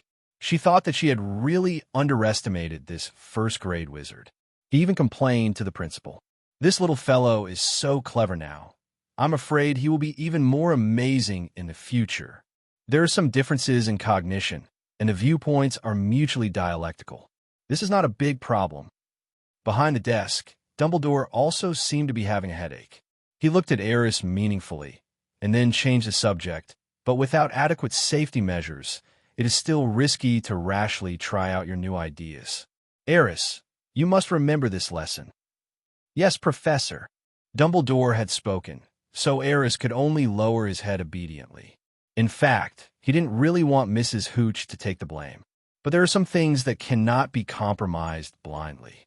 Otherwise, even a person with extraordinary talents will sooner or later be lost in the crowd. This is what Aris thought in his heart. He knew very well that Dumbledore was not a law-abiding person. It is said that people with talent have more character. Aris' current performance might make the old wizard pay more attention to him. Just like Harry and his 2 companions, they got into trouble all the way, but the old wizard always protected them and did not feel any resentment or dissatisfaction towards them. This shows that, deep down, Dumbledore actually prefers students who are not so obedient. Of course, Uncle Newt is an exception. Actually, that person also has his own strong obsessions and pursuits, and in essence, he is not a law-abiding person. Professor, fortunately, nothing irreparable has happened yet. Flitwick looked at Aris helplessly. So, maybe this matter can just end here. Of course, you must remember that you must never be so reckless next time. Do you understand? Aris. Aris glanced at his dean and nodded honestly. It's better to quit while you're ahead. Now that they've given you a way out, it's unreasonable to be rude if you don't know what's good for you. I know I was wrong, Professor. Aris was not someone who didn't know what to do, and he quickly admitted his mistake. Well, Professor Flitwick, I think you can go and prepare for Aris's learning progress test. Finally, Dumbledore changed the subject and looked at Aris and said, This test is very important. I hope you can do well. Understood, Professor. Aris nodded. On the side, Mrs. Hooch shook her head and said nothing more. Afterwards, several people left the principal's office together. In the corridor, after Madame Hooch left, Professor Flitwick took Aris to the charms classroom. The test will begin shortly. Are you sure you are ready? Of course, Professor. I'm available anytime. Reese nodded. The 2 of them walked quickly through the corridor. A group of little wizards appeared in front. Aris saw Hermione and Harry among them. Perhaps he was worried that Dumbledore would punish Aris. That's why these little wizards are waiting here, wanting to know the latest situation. It should be class time now, right? What are you little guys doing here? Professor Flitwick asked in a somewhat unhappy tone after discovering Hermione and the others. Professor, we don't have classes this afternoon. Hermione answered carefully. Flitwick thought about it. and finally reacted. Because of the Aris test, several of our classes were postponed. Not only the first-year wizards, but also some senior students' courses have been postponed. Due to Snape's special request, this test will be supervised by him and Professor Flitwick. Perhaps he was worried about Aris and was afraid that he would cheat in the exam. In fact, Snape had always felt that special tutoring was unnecessary, because that would increase his workload a lot. Think about it. There are only so many teachers in Hogwarts, and although there are not many students, the courses for 7 grades combined are enough to keep the professors busy. Since there are no classes, let's do whatever we want. Flitwick didn't say much and prepared to leave with Aris. Professor, has Aris received any punishment? Little Hermione asked, still a little worried. Nothing, Flitwick replied casually. If there is no problem, I want Fike to do the test now. At this time, Aris also cast a reassuring look towards little Hermione. Then, under the watchful eyes of Harry and Ronald, he followed Flitwick. Test? What test? Hermione looked at Harry in confusion. Aris is just like us. He just started school, right? Why is he testing now? This doesn't make sense. Perhaps the professors feel that he is good enough to handle the ordinary wizarding exams. Harry shrugged. I also think that what the professors do has its reasons. Ronald also looked indifferent. No, I have to go and see what the hell they are doing. Hermione's curiosity has been aroused. The little witch has a special feeling for exams. It is undeniable that she likes exams perhaps more than any other student in Hogwarts, because she feels that it is the best way to test her learning outcomes. Soon, as the little wizards left one after another, the news that Aris was about to conduct some kind of mysterious test spread. Then, all kinds of speculations began to emerge among students from the 4 major colleges. Perhaps they have also thought that the postponement of today's class may have something to do with Aris's test. So, those little wizards whose courses were postponed and who had nothing to do all heard the news and took action. Outside the Charms classroom, students gradually began to gather around to watch. They were talking in the corridor in groups of 3 or 4, guessing the content of Aris' test this time. Perhaps the professors want to use some kind of test to prove that Mr. Shafik does not belong to Hogwarts. After all, he has caused a lot of trouble here. Impossible. Hogwarts has never actively expelled a student in its history. Maybe this test was actually proposed by Shafik himself, because he was confident enough to complete OWLS ahead of time. You're crazy. No first-year student can pass the OWL's exam directly. This joke is not funny at all. But if these are not the reasons, then what is the reason for this test? As more and more people discussed the topic, the young wizards became more curious about the reason behind Aris' test. Many people even blatantly came to the window of the Charms classroom and looked inside as if they wanted to see something from inside. As the news continued to spread, more and more people gathered in the corridor outside the Charms classroom. In a corner of the corridor, 2 figures were looking at the situation outside the classroom and communicating in low voices. Professor Dumbledore, perhaps we should ask these little wizards who are here to join in the fun to leave. Professor McGonagall's expression was a little serious. She looked at the students gathered in the corridor and was obviously unhappy. Forget it, Minerva. Dumbledore smiled and raised his hand to straighten his robe, which was slightly wrinkled. These kids can't stay in the classroom and the lounge all the time, can they? Look, it's so lively now. Professor, you just spoil these little guys too much. McGonagall looked a little helpless. Okay, there's no need to discuss this issue anymore. The silver-haired old wizard took a look at the situation in the spells classroom and then said thoughtfully, compared to this, I want to know what Aris' current level is. Professor McGonagall thought about it and said without paying much attention, it should be just finishing the first-year courses. It's only been a month since the little guy received the school's notification letter. Do you still expect him to be able to complete the 2nd grade courses on his own? What about the silent spell and that beautiful transfiguration just now on the playground?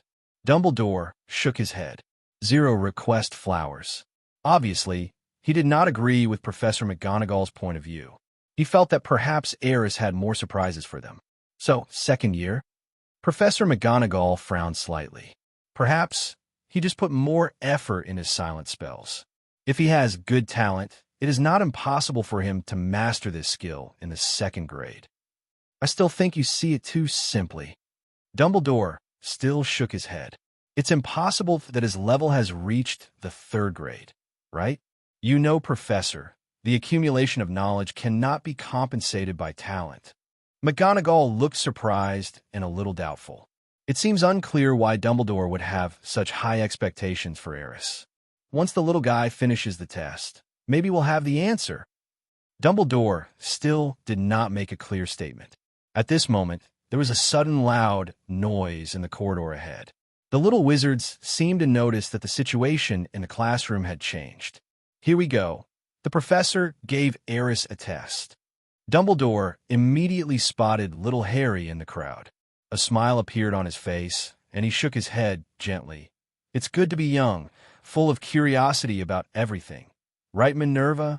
Especially those little Gryffindors. At this time, Professor McGonagall also looked at Harry and the others, then frowned slightly. But being too curious is not a good thing. If you think about it from another perspective, isn't curiosity the driving force behind their progress? 0. Hearing this, Professor McGonagall fell silent. In the Charms classroom, Aris looked at the test papers in his hand. There were 5 of them, and they looked a bit thick when stacked together. He did not answer immediately, but looked at Professor Flitwick and asked, "Excuse me, Professor, do I have time to answer your questions?" "No." Flitwick shook his head, "but there's no need to waste time on questions you don't know how to answer. Because there is no clear passing score for this test. Just do your best." "I understand, Professor." Aris nodded.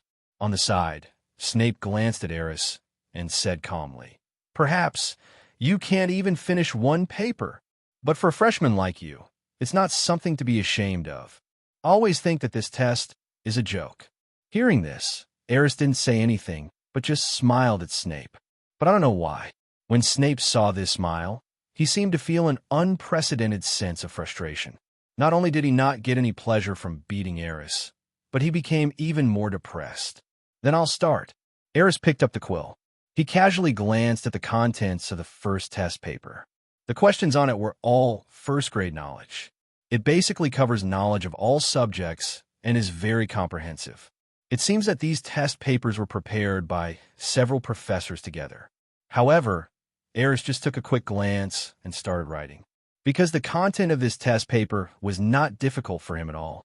It's like doing exercises for primary school students. As the feather pen continued to write line after line on the test paper, time passed by little by little. 10 minutes later, Aris stopped writing.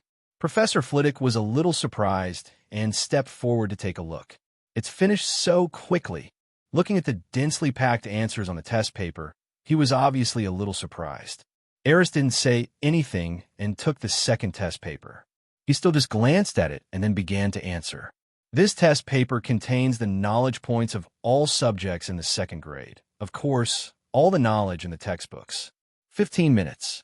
Aris answered all the questions again. How is it possible? At this moment, even Professor Snape's expression changed.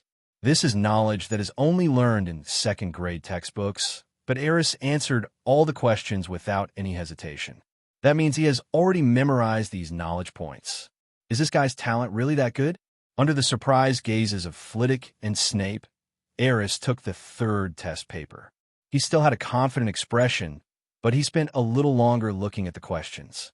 It took about 2 minutes. Then, start answering directly.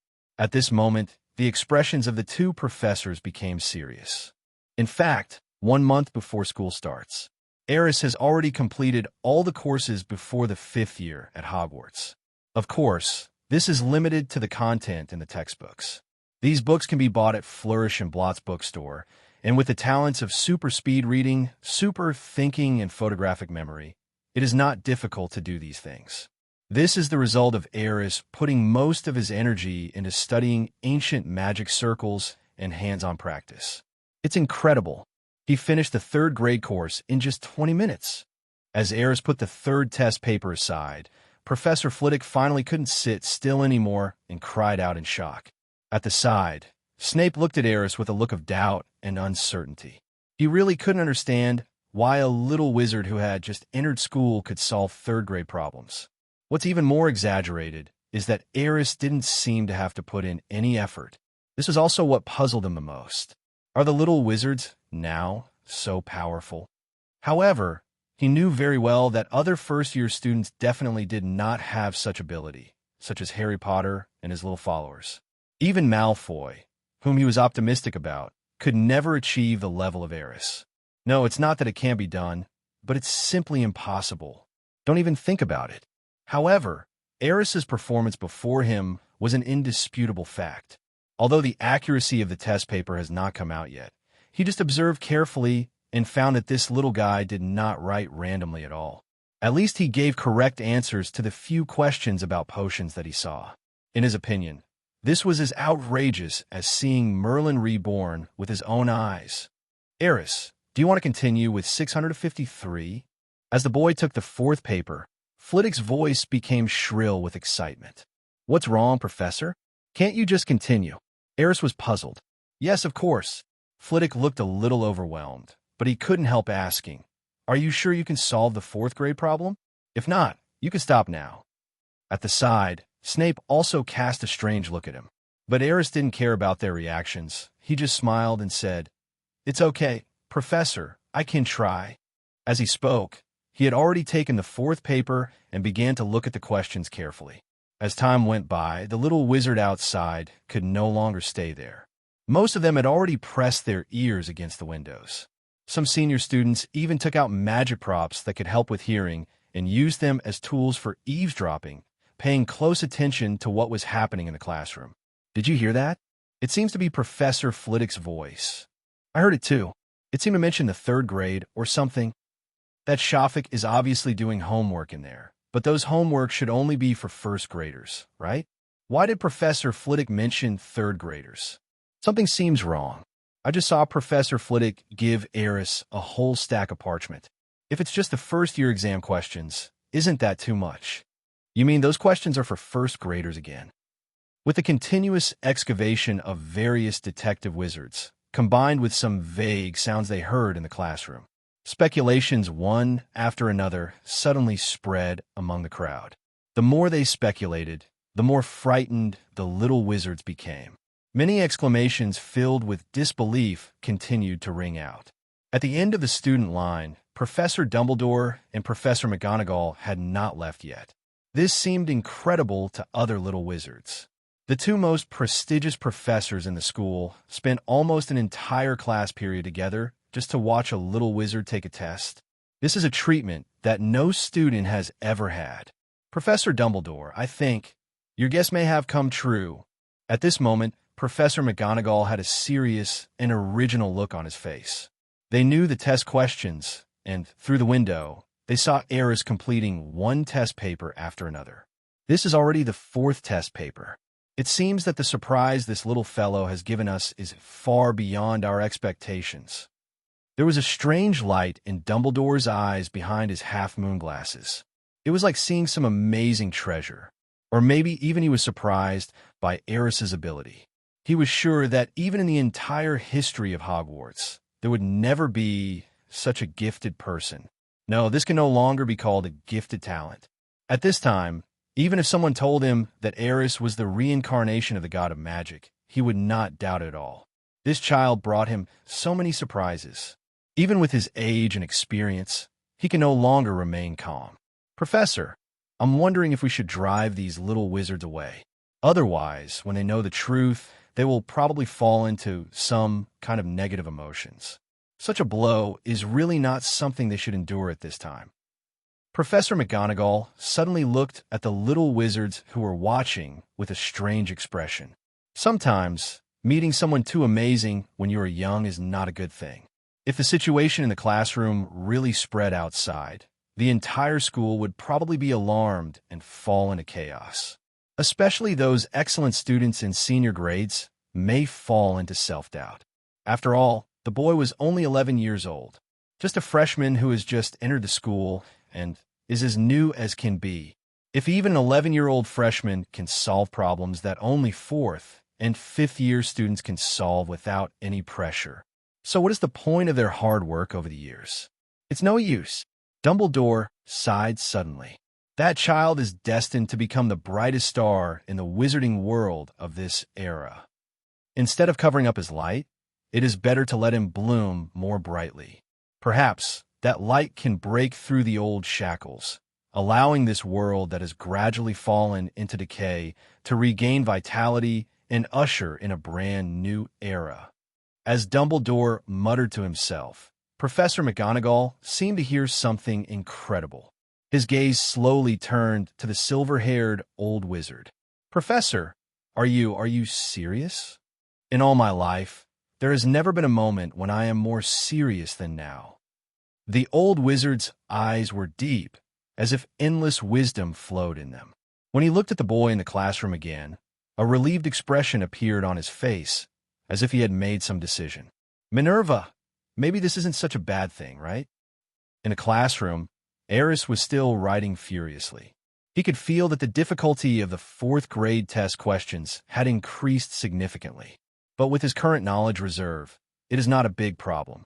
25 minutes later, Aris stopped writing. He put the finished parchment roll aside and picked up the last roll. The fifth one is already at the level of fifth-grade difficulty. Flitwick seemed to have become numb. Although he still looked surprised, his tone was no longer as excited as before. Instead, it gave people a feeling of giving up and letting things take their course. But in fact, only he himself knows how unbelievable it is in his heart. The last paper, when we wrote this paper, we never thought he would get this far. Snape also seemed a little strange at this moment. Although his tone was calm, it could be seen from his slightly trembling hands that his heart was probably already in turmoil. The difficulty of these questions is almost at the OWL's level. If he can still finish them easily, Professor Flitwick did not say the rest, but Snape naturally knew what he meant. If Aris can also easily complete the last test paper, it means this child already has the knowledge reserve of an ordinary wizard level. As long as the accuracy of the test paper is not too bad, with a little guidance, I'm afraid I can directly take the OWL's exam. But he is just an 11-year-old little wizard. Even in the entire history of the wizarding world, there has never been such a situation. Even if Hogwarts gave the boy an exam, would the Ministry of Magic believe such an outrageous thing and issue him a certificate? While the two were thinking, Aris had already finished reading the questions on the last test paper. He felt it was okay, as most of the questions were within the scope of his knowledge. In other words, he now at least has the ability to try to take the OWLs. This was the first time that he clearly understood the level of his knowledge reserves. He was not too excited, because with the 3 academic talents rewarded by the system, such results were actually foreseeable. And this was just his starting point. If he had studied in school for 7 full years, his knowledge would have even surpassed Dumbledore. At this moment, Aris is very calm. He spent 5 minutes reading through all the questions and then started working. "Do you think he can really do this test paper?" Flitwick seemed to be more nervous than Aris, and asked Snape quietly. Snape didn't say anything, but just crossed his arms and supported his chin, looking at Aris, who had already started working on the questions with a very serious look. For some reason, he suddenly had a hunch that this boy might be able to do it. At this moment, his opinion of Aris has completely changed.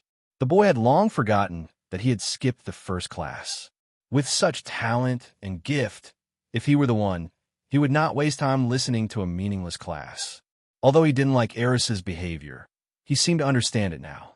Let's see how far he can go.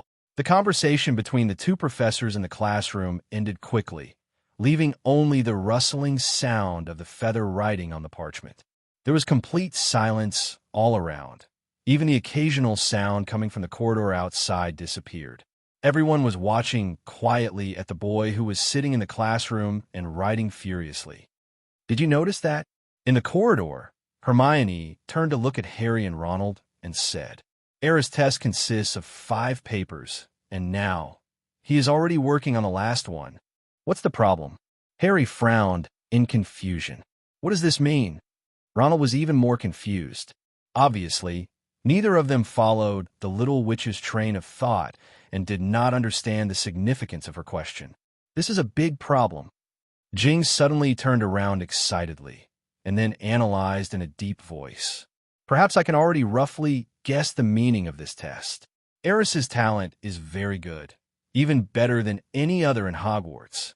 After several incidents of disrupting the class, have you ever wondered why Aris did this? Why? Harry and the other man did not disappoint and still look confused, because he feels that he is wasting his time. With Aris's talent, he must have already finished all the first-year courses. Hermione said confidently, because even she had already prepared most of the courses. It took a while for Aris to learn it, let alone Aris, who has a photographic memory. Perhaps he made a scene in class to get some kind of privilege so that he can have more time to do what he wants to do. And the professors certainly wouldn't let him do this. So the result is a test. The professors want to understand Aris' current learning progress so that they can provide him with special tutoring. If we deduce this as a premise, it won't be difficult to come to a conclusion. Those papers must be set at different levels of difficulty, and Aris must have started with the easiest one. And now, he has made it to the last one. What does this mean? Does this mean he has finished the most difficult test? Ronald asked tentatively. This is obvious. Jiao rolled his eyes in annoyance. At this time, I seem to have reacted. The key point should be the difficulty of these papers. Each paper should correspond to a knowledge point for a certain age. The more Harry thought about it, the more frightened he became, and he couldn't help but show an expression of disbelief on his face. The first paper is about first-grade knowledge. The second one is for the second grade. And so on, the fifth one is the fifth grade. Hermione's small chest began to rise and fall violently, and the expression on her face became extremely wonderful. You mean Aris is now working on questions that only fifth graders can understand? Ronald was completely dumbfounded, staring at the two of them blankly. This is just my guess, but the result may not be too far off. Hermione couldn't help but turn her head and look at the boys back in the classroom again. I just can't calm down. Are we thinking too much? Ronald grabbed his hair exaggeratedly. Aris is just a freshman like us. How could he? Being able to solve fifth-grade problems is simply a foolish dream. Is he really the same as us? At this time, Harry looked at Ronald very seriously. Maybe he is a little smarter and more powerful than us. Ronald scratched his head awkwardly. Just a little? Hermione asked in a deep and soul-searching tone. Afterwards, the three of them fell silent. Their expressions were as usual.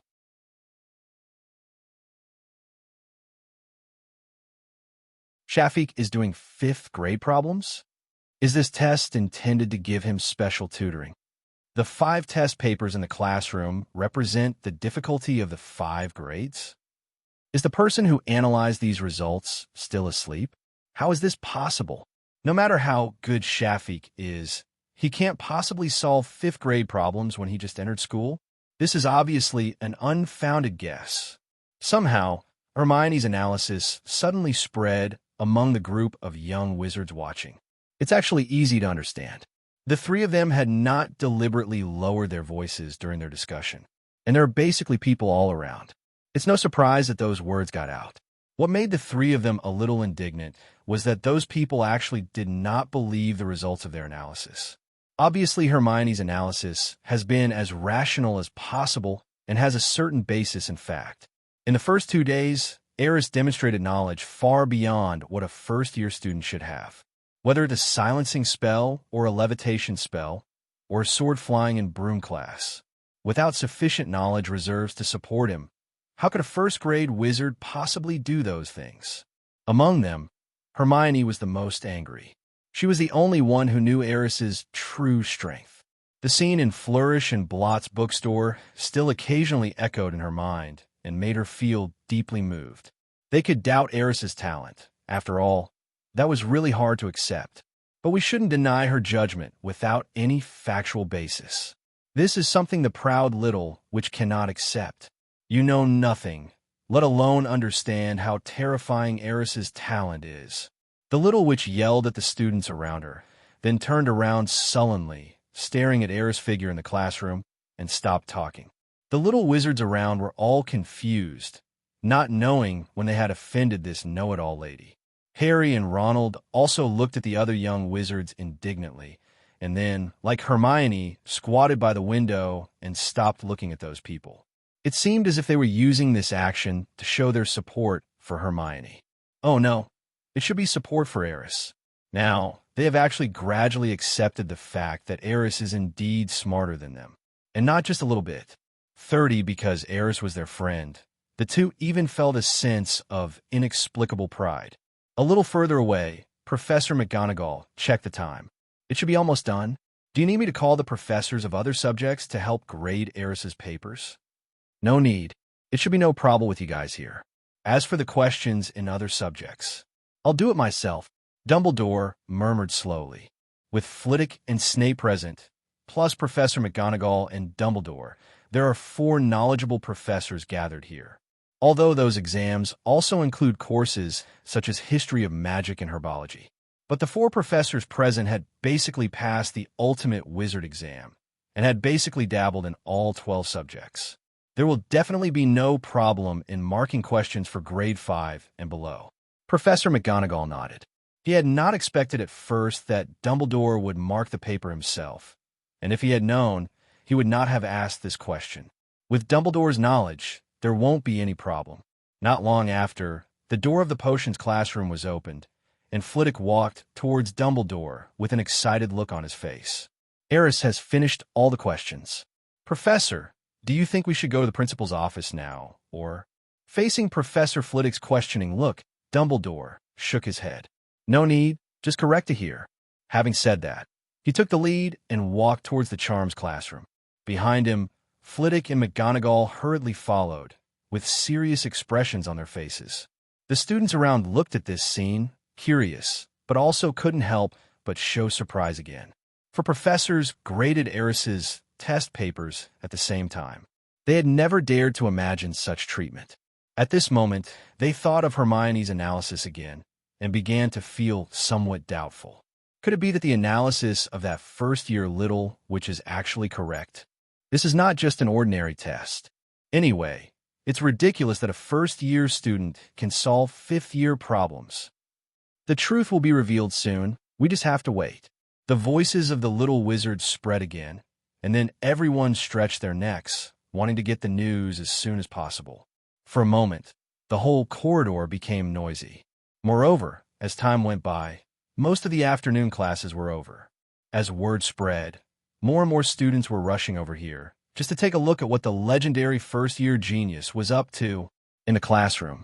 4 professors stood in front of the desks in the front row with serious expressions, quickly correcting the test questions. Aris, who had been writing the test paper for nearly 2 hours, was now somewhat exhausted. He was leaning on the desk, playing with his feather pen, bored. The results of the first grade exam are in, and the final results are excellent. All the answers are correct. Professor Flitwick's voice was relatively calm. Perhaps he had expected this result.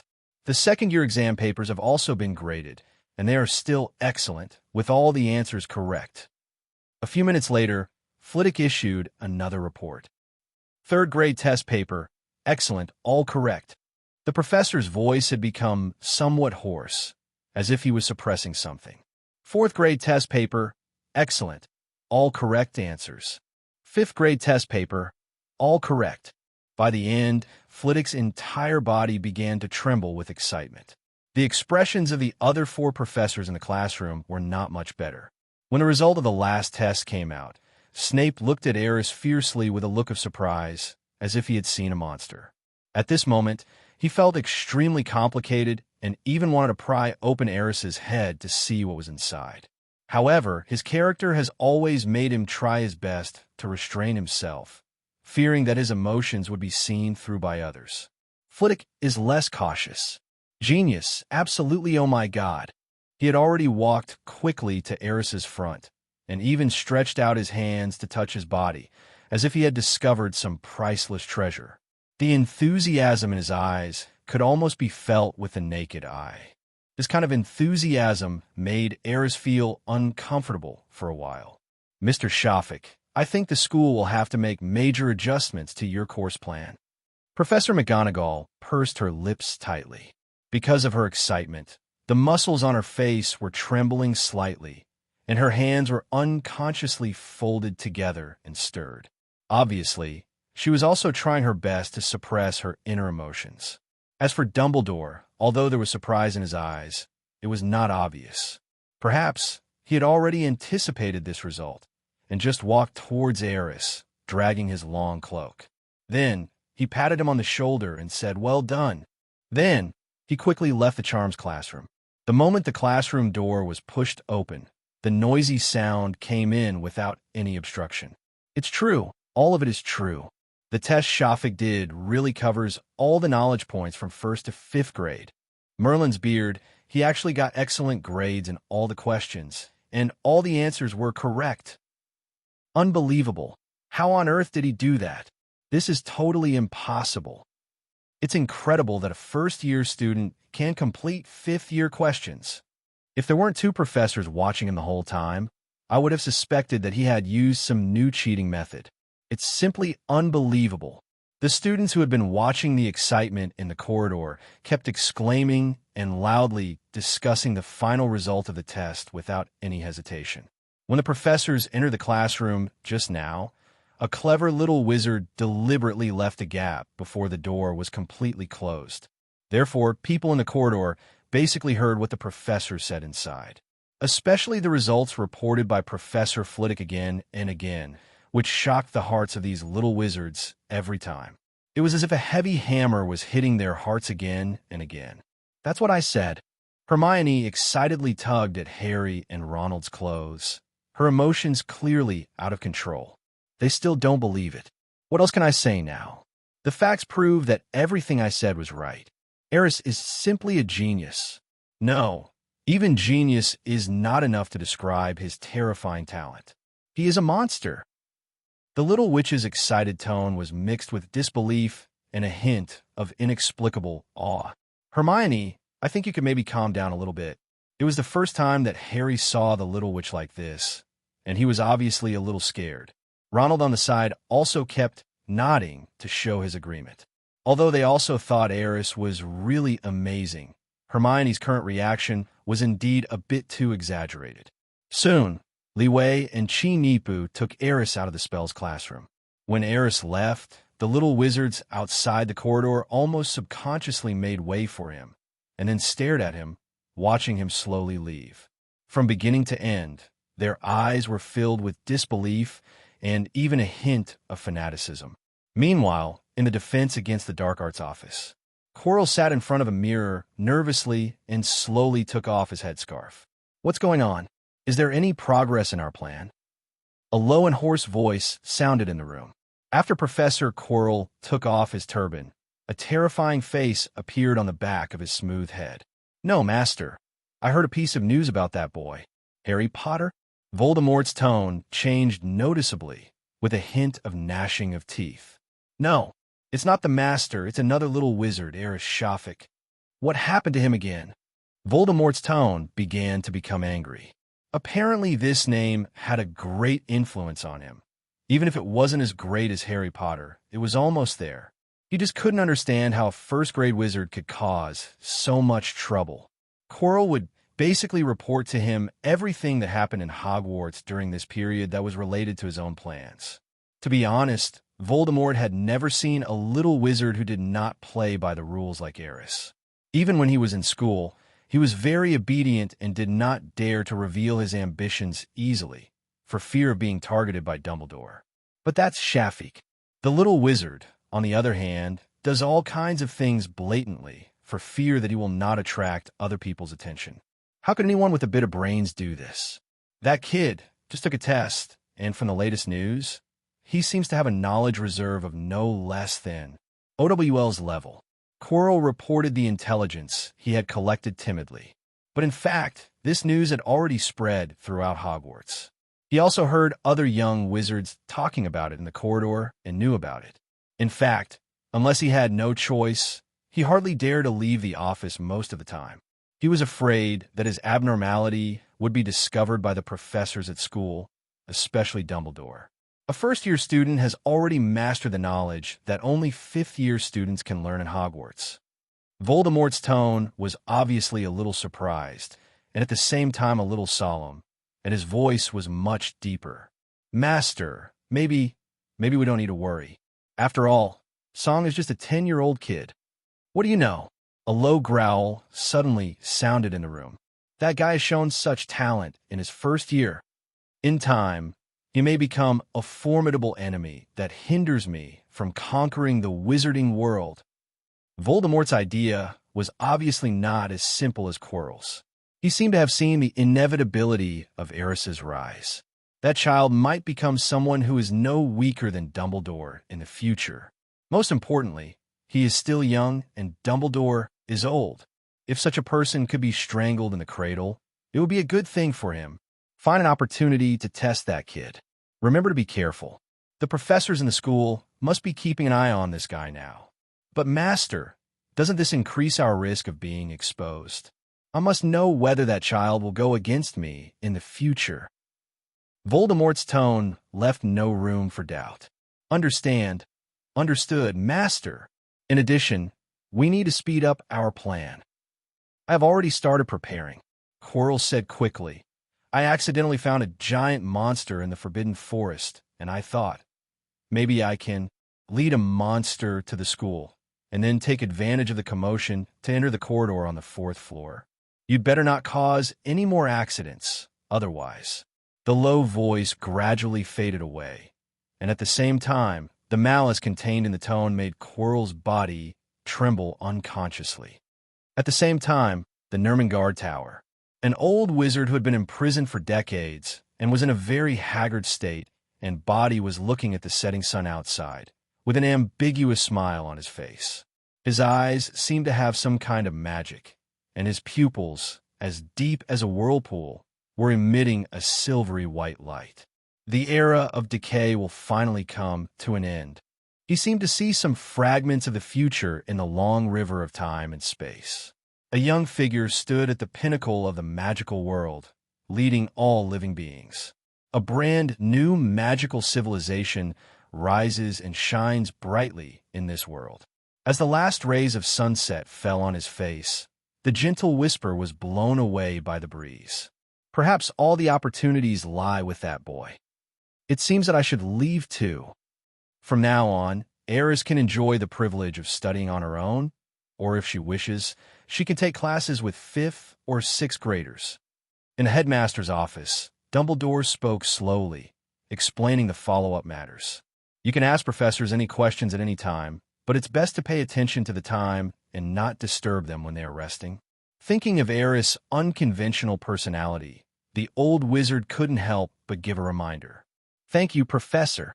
Aris finally breathed a sigh of relief. These 2 days of hard work have not been in vain. I finally got this privilege. In this way, he could wander around the castle openly. This feeling is simply too good to be true. Most importantly, Dumbledore should be able to give me a pass to the restricted section of the library now, right? He had finished all the 5th grade questions and got excellent grades in all of them. The initial agreement has been exceeded. Dumbledore seemed to see what Aris was thinking, and a smile appeared on his face. But you still can't enter the restricted book area. Why, Professor? Aris smiled bitterly. Most of the books there carry some unknown dangers. Until I think you are able to control your own behavior and have a fear of others, you will not be able to freely enter the restricted book area. Of course, if you really want to read a book in it, and I happen to think you can read it, I can give you a temporary note. Pinsvirgine lets you pass Q. Dumbledore winked at Aris like an old fox. The boy felt helpless. Isn't it still impossible to enter the restricted books area by normal means? He could easily guess that if he wanted to read a slightly sensitive book, such as one related to the dark arts, Dumbledore would definitely not agree to issue a note. But now, Aris has no other choice but to buy it by clicking. Understood. Old dang, you're still too cautious. I'm not the Dark Lord, and I don't want to study high-risk topics like Horcruxes, splitting the soul, or something like that. Just thinking about it makes me feel it's dangerous. He, Aris, is not a man who likes adventures. As a top student, he prefers the sense of security that everything is under control. When Aris returned to the lounge, it was already after dinner. He thought that when he came back this time, he would face the same situation as before and be surrounded by a group of little eagles. But in fact, he didn't see anyone else when he walked into the lounge. No, there is still someone here. Xiao Zhang was originally leaning on the sofa reading a book. When he saw Aris coming back, his eyes lit up and he stood up and subconsciously straightened his wrinkled clothes. Aris, you're back. Well, Xiao, are you alone here? I'm afraid so. You may not know that after the test results were announced, all the students in Ravenclaw seemed to have gone crazy. It seemed that they were greatly stimulated. 10 of them ran back to the dormitory to read books right after dinner. There was something odd in Xiao Zhang's expression. All rolled up. Aris laughed. You're still laughing. Xiao looked helpless and shrugged. You may not know how much of a blow this test result was to some senior students. They even fell into self-doubt for a time. Even I have thought about this. After studying hard for 2 or 3 years, I still don't know as much as a new wizard. That feeling is simply devastating. Sorry, I didn't think about it. Reese shook his head helplessly. But I've actually figured it out. Xiao Zhang's tone suddenly changed, and then he said with a smile, think about it carefully. In fact, we don't need to have too much pressure because people like you are only a minority after all. In the entire wizarding world, even in the Muggle world, there are probably very few people like you. So, in fact, we don't need to compete with you at all. Xiao Zhang said it very sincerely and freely, but it was indeed the case. Unless there is another person in the world who has a system like Aris. You're right, they just can't figure it out. Aris nodded seriously. Your expression makes me feel like you're showing off. Xiao Zhang looked at Aris with resentment, as if the boy had done something wrong to her. Well, I was wrong. Aris didn't want to continue to dwell on this issue and gave up decisively. If there's nothing else, I think I should go back to the dormitory. Aris turned around, waved to the cute senior student behind him, and went straight up the spiral staircase towards his dormitory. Behind him, Xiao Zhang looked at the boy's back, with a barely perceptible sense of loss flashing in his eyes. In fact, she had waited here on purpose today just to chat with Aris for a while, especially about the sword flying in the flying class. She was really curious. Aris obviously isn't of Asian descent from his appearance. But how did he come up with such a fantastic idea as flying with a sword? This matter has always puzzled Xiao. But this time, she couldn't force Aris to stay, so she could only talk quietly. He turned around and returned to his dormitory. The next day, as the first ray of warm sunlight in the early morning fell on the windowsill, Bingrees opened his eyes on time. After washing up, he went directly to the auditorium. There are now quite a few young wizards sitting in the huge auditorium from all colleges. Aris here. After taking a few steps, Aris heard a familiar voice. He turned around and saw Terry and Anthony eating breakfast. Shermai, are these two so competitive now? Aren't you guys exaggerating a little too much? Aris couldn't help but shook his head. You don't understand. Terry looked at the boy with resentment, stuffed a sausage into his mouth fiercely, and then continued. The world of geniuses is different from ours. You are the darling of this world and cannot understand our sadness. Aris, can you teach us how to study so that we can be as good as you? Anthony looked eager, his eyes wide open with a little bloodshot. It's obvious at first glance that these two funny guys must have stayed up all night last night. Thank you for your hard work. Aris sighed earnestly and patted their shoulders. Actually, it's very easy to be like me.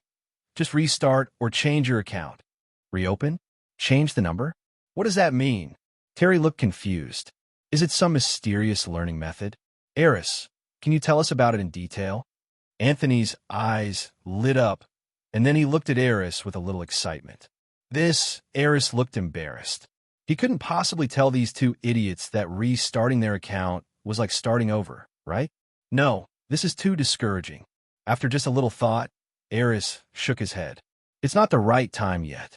Your current abilities are not enough to use that kind of learning method, so you should just follow the current method and study hard for a while. As long as you can keep going, your abilities will soon become fishy. Hearing Aris' words, Terry and Anthony's eyes became brighter and brighter. What Aris said must be right. I know what to do. Terry clenched his fists tightly, with a determined look on his face. Well, follow Aris' method, work hard quietly, and then surprise everyone. Anthony also clenched his fists. Come on. Aris quickly finished his breakfast and gave the two of them an encouraging look. Then he turned around and left quickly. These two idiots, there must have been something wrong with the sorting hat, which is why these two guys were assigned to Ravenclaw. With their IQ, how could they be the embodiment of wisdom? Wait. Aris reorganized his thoughts. In fact, if you think about it from another angle, although the behavior of these two people seems a bit weird and nonsensical, they are quite thoughtful. If they can keep their current passion and study hard, maybe it will surprise many people in the end. Wow, this is great wisdom appearing foolishly. Quite interesting. As he walked out of the auditorium, Aris kept thinking, so he didn't notice that Harry and Ronald had already jogged after him. Aris, can we talk to you? It wasn't until Harry's voice rang out that Aris responded. What's wrong? We found out something, but we're not sure, so we wanted to ask for your opinion. Little Harry said in a serious manner, with a hint of solemnity in his expression. Actually, it's about the corridor on the 4th floor. Ronald explained in a low voice. He looked around and made sure that no other little wizards were eavesdropping before continuing. Last night, when we were returning to the dormitory, the stairs suddenly turned and we ended up on the 4th floor. Guess what we saw there? Harry's tone became a little mysterious. Oh. Aris hesitated for a moment and said tentatively, Isn't it a vicious and terrifying three-headed hellhound? Huh, REA. Harry and Ronald looked surprised and then couldn't help but look around. How do you know there's a... Harry stretched out his hand, seemingly at a loss for words as to how to describe the beast, and finally quoted Aris's words. There's a three-headed hellhound? Guess. Aris shrugged. Of course he knew it. When he first watched the movie, that scene was quite impressive, mainly because of the saliva of the three-headed dog of hell. It looks so disgusting. Therefore, the memory point is very clear. We guess that the monster is guarding something important because there's a trapdoor right under its huge paw. That's a coincidence, isn't it? Harry said affirmatively. So, what do you want to do? Aris looked at the two of them with a smile. Whatever they are up to, Aris, I suggest you don't join the fun, where you three will most likely be expelled from Hogwarts the next day. I can't imagine anything worse than that. Behind him, Hermione's voice suddenly sounded. Her tone was obviously a little excited, but she forced herself to lower her voice because she was afraid of being heard. The three of them turned their heads at the same time. Then, little Hermione came over with a few books. What on earth do you two want to do? What on earth does that damn three-headed dog have to do with you that you have to risk being fired to satisfy it? Your curiosity. Actually, we didn't intend to do anything. Harry lowered his head embarrassedly.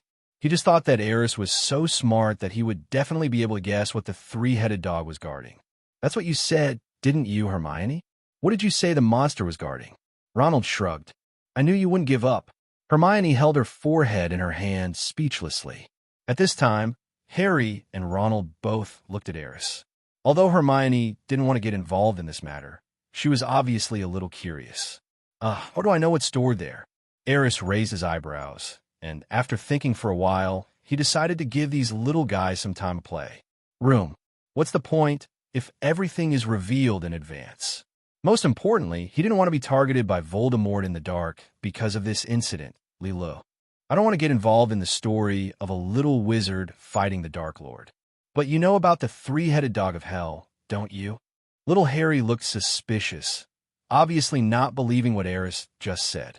Oh, I was careless. Aris felt helpless. Unexpectedly, little Harry's brain was working so fast at this time. Helplessly, Aris could only pretend to analyze it for them. You think something that the professors can arrange a three-headed hellhound to guard must be very powerful. And before, the corridor on the 4th floor was not a restricted area, so that thing must have appeared in the castle this year.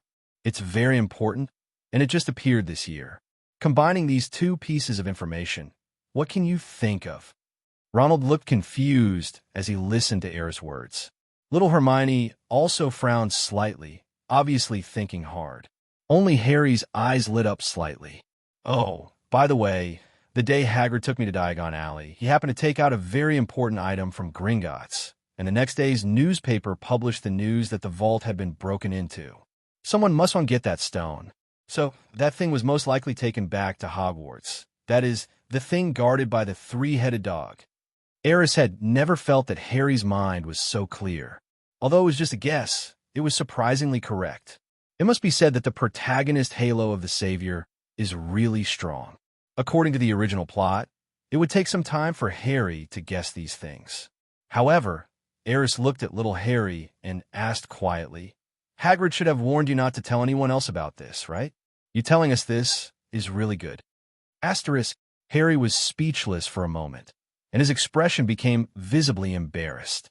Perhaps to ease the embarrassment, Harry decisively changed the subject. But we still don't know what's in there. The effect of this approach was obviously good. Ronald and Hermione, who had been embarrassed along with Harry before, now looked much more natural. I asked Hagrid before, but Hagrid was unwilling to reveal any information about the mysterious object. And Ronald looked at each other. Then, he naturally turned his attention to Aris. "Do you really think I'm omnipotent?" Aris was speechless. At this point, he definitely couldn't reveal any more, or he would expose himself. Few people know about the Philosopher's Stone now. Regardless of whether Harry and his trio could guess the result in the end, the answer could not be revealed by him. Otherwise, old Dumbledore would definitely come talk to him again, and maybe even use legilimency on him directly. If there's nothing else, I'm leaving. Aris didn't want to waste any more time with these three dangerous little guys. Besides, there's still a lot of things to do in the lab. "Wait, Aris, are you going to the library?" Hermione hurriedly followed. Apparently, she already knew that Aris had been given the privilege of being able to choose whether to go to class or not. "No, I'm going somewhere else." Oh, the little witch looked a little lost. "Don't you have classes?" Aris was also a little surprised at this time. Although first-year wizards don't have as many courses as seniors, they shouldn't be that idle, right? "Yes." Hermione's eyes flickered, and then she explained. "I just wanted to ask you if we could go to the library together after school. I have some questions for you." Seeing the little witch's evasive eyes, Aris smiled. The little guy finally plucked up the courage to ask him for advice. He thought that the little witch needed more time to build up her mental strength. However, at this moment, a thought suddenly flashed through Bingley's mind. Maybe there is something that really needs her help. To test the properties of magic, Aris now only used his own magic for sample analysis. Although the existence of the element has been confirmed, more samples are still needed to conduct more tests in order to obtain more data. Science is rigorous. The same goes for magic science. Only with enough data support can the Yuanyuan abolition system be truly revived in this world. This is a long and difficult journey, and isn't the little witch in front of me a living test subject? Thinking of this, a smile appeared on Aris's face. "I don't go to the library. If you want, I can take you to a quieter place that is more suitable for studying."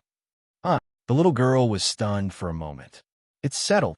Aris made the decision without giving Hermione a chance to hesitate. "I will pick you up from the Defense Against the Dark Arts classroom after the last class this afternoon." "Wait, how do you know my last class is?" "You forgot. I'm also a freshman, and part of my schedule is the same as yours." Aris blinked at Hermione. Hearing this, Hermione finally reacted, looked at Aris's departing back, and let out a sigh. A quieter, more suitable place to study. The little girl frowned slightly and thought, "So, where could it be?" After thinking for a while, she still had no clue, so she simply shook her head and gave up guessing.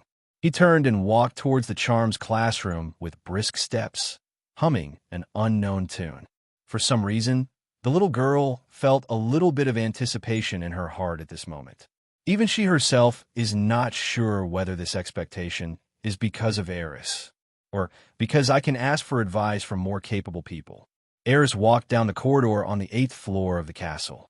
After separating from Hermione, he came directly here, ready to continue his research on elemental magic in the laboratory of the Room of Requirement. That was not an easy thing to do, but Aris enjoyed the feeling of failure again and again, because he knows that before all success comes, There will inevitably be difficulties and failures. When he walked to a window, his eyes suddenly looked up at the sky outside. Elise is back. He looked around and found that there were no portraits of people in this place, nor any other detection magic. Then, he waved gently to the outside. Soon, with a strong wind, Aris felt the little red dragon's body rush into his arms. Go back to the pet space first. Before the little red dragon could cancel her invisibility, Reese directly took her back into space. This place is too dangerous. It is possible that a little wizard or professor might see it at any time. Therefore, Aris had to be cautious. Wow! As soon as she was taken into the pet space, Iris made 10 dissatisfied little sounds, Daff. Just bear with it for a while. I'll let you go out and have fun when there's a chance. Aris comforted the little red dragon. You know, this place is not safe for you. Once you're discovered, it won't be easy for me to save you. Wow! Elise suddenly let out a roar. The boy was somewhat helpless and could only comfort her again. Don't pick a fight with others all the time. Before our strength can intimidate the entire wizarding world, you'd better keep a low profile. Do you understand? Wow! The little red dragon whimpered again in dissatisfaction. Okay, stop feeling wronged. Aris shook his head in amusement, then continued walking towards the room of requirement while asking, Did you get into trouble today? Wow. What, I bumped into someone. Aris paused and asked quickly, What kind of person is he? What does he look like, and what is he doing? Someone entered the forbidden forest and was seen by the little red dragon. Will that person also discover the little red dragon? Iris's whimpering sounded again, obviously explaining something. After Aris listened carefully for a while, Tuan breathed a sigh of relief. Hooded figures, sneaking around in the forbidden forest? This plot seems a little familiar. Hood, could it be Quirrell? What is he doing in the forbidden forest at this time, in broad daylight? Is it to scout the area, in preparation for taking the unicorn's blood and leading the monster into the castle? After thinking about it for a while, Aris arrived at the corridor outside the House of Requirement. He looked around and then skillfully summoned the door of the house. Soon, Aris disappeared in the corridor. As for what Quirrell was doing in the Forbidden Forest, to be honest, he didn't really care. As long as the existence of the little red dragon is not discovered, everything will be fine. Anyway, a small giant monster wouldn't cause any trouble, even if it was introduced into the castle. In the end, Voldemort's conspiracy will be destroyed by the little savior Harry, just like the ending in a fairy tale. Everything is so beautiful. Therefore, it doesn't really matter whether he thinks about these issues or not. All he has to worry about now is what's going on in the laboratory. In the afternoon, the last class. In the defense against the dark arts class, as the end of school approached, Hermione became increasingly restless. Her eyes looked towards the classroom door from time to time. Is Aris waiting for me outside? She whispered softly. However, this speculation was soon overturned, because she felt that Aris would definitely not waste time waiting for her. I'm afraid this guy won't show up until the end of Get Out of Class. On the side, Harry keenly noticed Hermione's absent-mindedness. This is not common. Usually in class, Xiaowang is always the most focused one. So, out of curiosity, Harry asked, Hermione, what's wrong with you? It's okay. Hermione became a little more serious and looked at the books on the table. However, I didn't realize that what Professor Quirrell was talking about was no longer on the page in the book. Ronald, did you notice? Harry poked his best friend on the other side. What? Ronald, who was originally a little drowsy, suddenly started. Professor Quirrell's teaching style is already very similar to History of Magic. Most young wizards couldn't understand how this professor could make a class that should have been very interesting so boring. Look, Hermione, Harry reminded Ronald. They both looked towards Hermione on the other side and saw the little witch resting her chin on her hand, looking at the book on the table with a vague look in her eyes. She must have something she didn't tell us. Harry said affirmatively. What does her business have to do with us? Ronald curled his lips indifferently. So far, he actually didn't like Miss Noatol's behavior very much. If it weren't for Aris' good relationship with Hermione, they would also be good friends with Aris. I'm afraid the three of them can't get together. You know, even according to the progress of the original work, the protagonists only truly recognized each other on the eve of Halloween and after the strange incident. Maybe it has something to do with Aris. Harry shrugged and said casually. He was just making a reasonable guess, because Hermione and Aris did have a pretty good relationship. Moreover, she seems to be the one who knows Aris best. Aris. Ronald was slightly interested, but soon shook his head. Since Aris got the privilege, he has not been in class with us. What kind of intersection would he have with Hermione? It definitely has nothing to do with that. Maybe. Harry shrugged and stopped talking. On the podium, Professor Quirrell's eyes occasionally swept over Harry, but they were very short and seemed to be just a casual glance. Harry and the other little wizards in the classroom didn't notice anything either. Okay, that's about it for the second one. I think you're all hungry. If you have nothing else to do, let's end the get out of class. Quirrell stuttered through all the material in the textbook for this lesson, then closed the book. At this moment, the door of the classroom was suddenly pushed open from the outside. Then a little head popped in. Sorry, Professor. I thought the get out of class was over, so I pushed the door open and came in. Aris glanced around, pushed all the doors open, and then greeted Professor Quirrell with a smile. No, it's okay. It's true. The get out of class is over. After Quirrell met Aris, he was obviously nervous, and even his stuttering seemed to be getting worse. Aris. Hermione was the first to stand up, and quickly gathered the textbooks on the table. Well, I'll pick you up. Aris looked at the little witch with a smile. This is his precious experimental subject, so of course he has to come and pick it up in person. Otherwise, he won't be able to carry out the experiment later. Then let's go. Hermione walked quickly to the door and tugged at Aris's clothes. Wait, let me talk to the professor again. Aris raised his head and looked at Professor Quirrell again, then smiled and said, Professor, I remember that you haven't given me an answer to my previous question about soul possession. I wonder if you can explain it to me now. Quirrell was obviously stunned. Then his whole face turned red and his body began to tremble slightly. Professor, what's wrong with you? Nothing. I just feel a little uncomfortable, so I have to go back to the office first. Before he could finish his words, Professor Quirrell turned around, almost stumbled up the spiral staircase, and entered the office. Seeing this scene, the other little wizards in the classroom did not make a fuss, as if they already had enough understanding of Professor Quirrell's character. Aris was a little surprised that when he mentioned the spirit possession again, Quirrell not only did not get angry, but also did not show any displeasure. Instead, he seemed a little scared. The reaction was completely different from the last time. What happened during this period? This Quirrell. Why does he look a little afraid of me? Aris thought and guessed silently in his heart. Could it be that Voldemort behind him told him something? Or maybe he was afraid because he felt guilty? Thinking of the news that Iris brought back, Aris seemed to understand a little. This person, if he does too many bad things or has too many secrets, he will become suspicious. Especially someone like Professor Quirrell, who has a dual identity. Most importantly, the one behind him is the Dark Lord whom the entire wizarding world wants to get rid of as soon as possible. Forget it, let's go. Aris shook his head and stopped paying attention to Quirrell, the little Karami.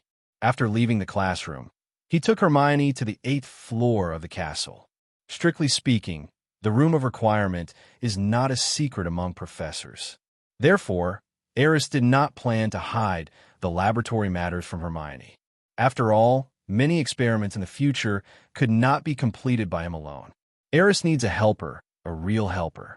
Instead of being a pseudo-assistant like the little red dragon who can only cast 10 spells to collect materials for the experiment.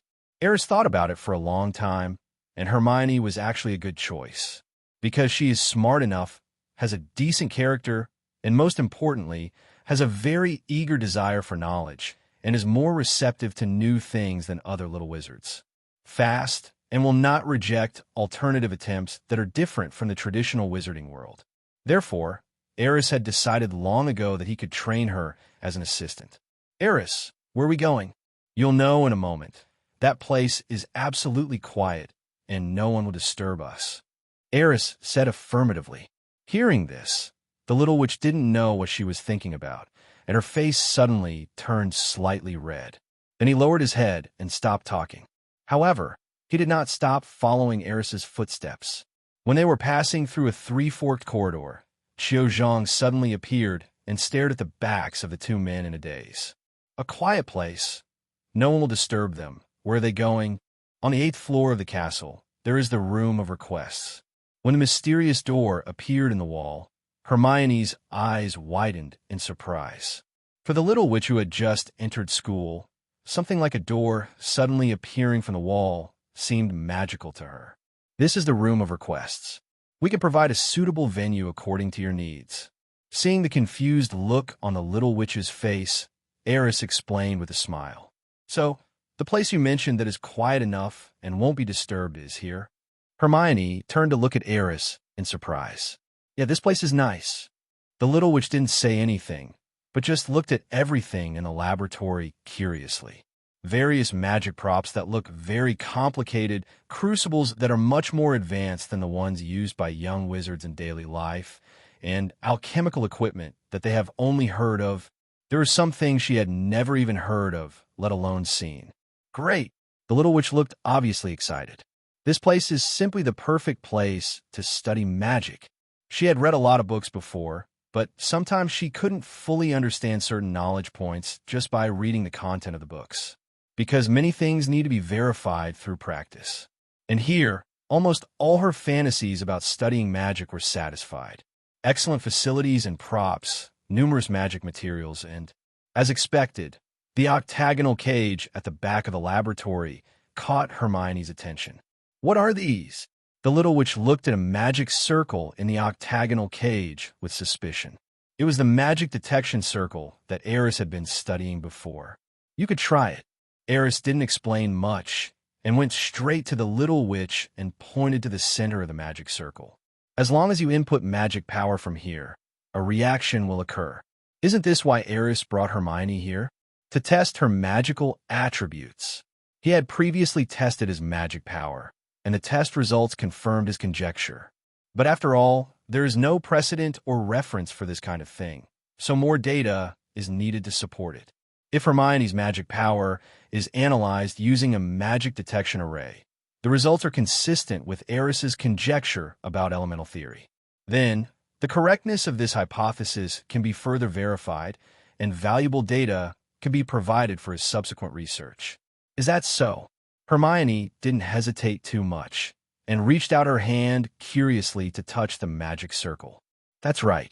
Release your magic power slowly. If you can't control it well, you can use your magic wand to wave at the crystal in the center of the magic circle. The effect should be similar. Of course, you better not think about blowing up the magic circle. Aris has mastered the control of his own magic power and can easily channel it. But Hermione is different. As a first-year student, it is still very difficult to control magic freely. Here I come. Hermione drew out her wand and nervously adjusted her stance. Come on, don't worry. It won't be dangerous. Aris encouraged.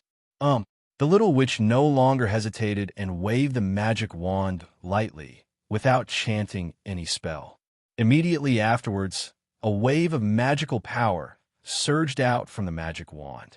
Aris could clearly feel that the magic power was absorbed instantly after it came into contact with a magic crystal in the center of the magic circle.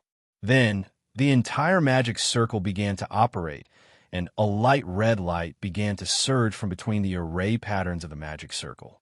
Is this my magic? Hermione took a step back, subconsciously.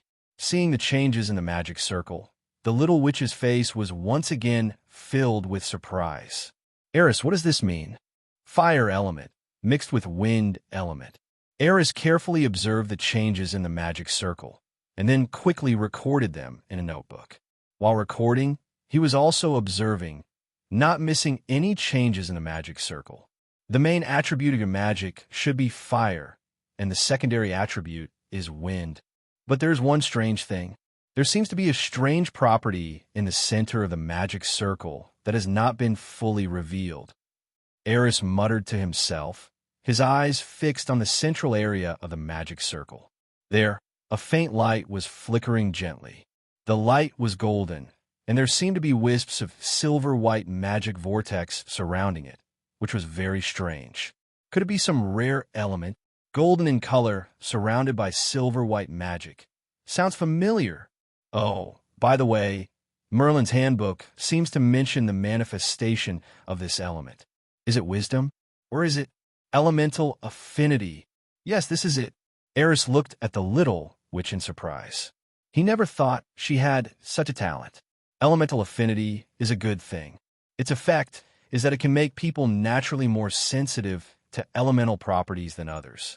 This kind of talent is undoubtedly very helpful for studying elemental magic. This is a treasure, Aris murmured to himself, and couldn't help but look at the little witch again. What happened? Hermione's face turned red all of a sudden.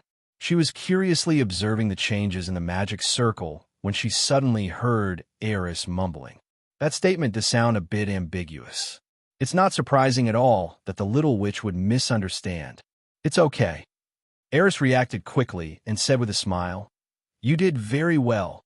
Sure enough, asking the little witch to come here as an experimental subject was a wise choice. Now, hasn't he discovered a new element of talent? Moreover, Hermione's magical attributes were successfully transformed into elemental attributes, which once again proved that Aris's theoretical conjecture was not wrong. "What on earth are you doing?" The boy's mysterious look obviously puzzled the little witch, and she couldn't help but ask. Aris had no intention of hiding it, so after thinking for a while, he asked, "Do you know elemental magic?" "Elemental magic?" Hermione thought for a moment, then tentatively asked, "Is it the kind mentioned in some myths and legends?" "It's extremely powerful, and even has the power to destroy the world.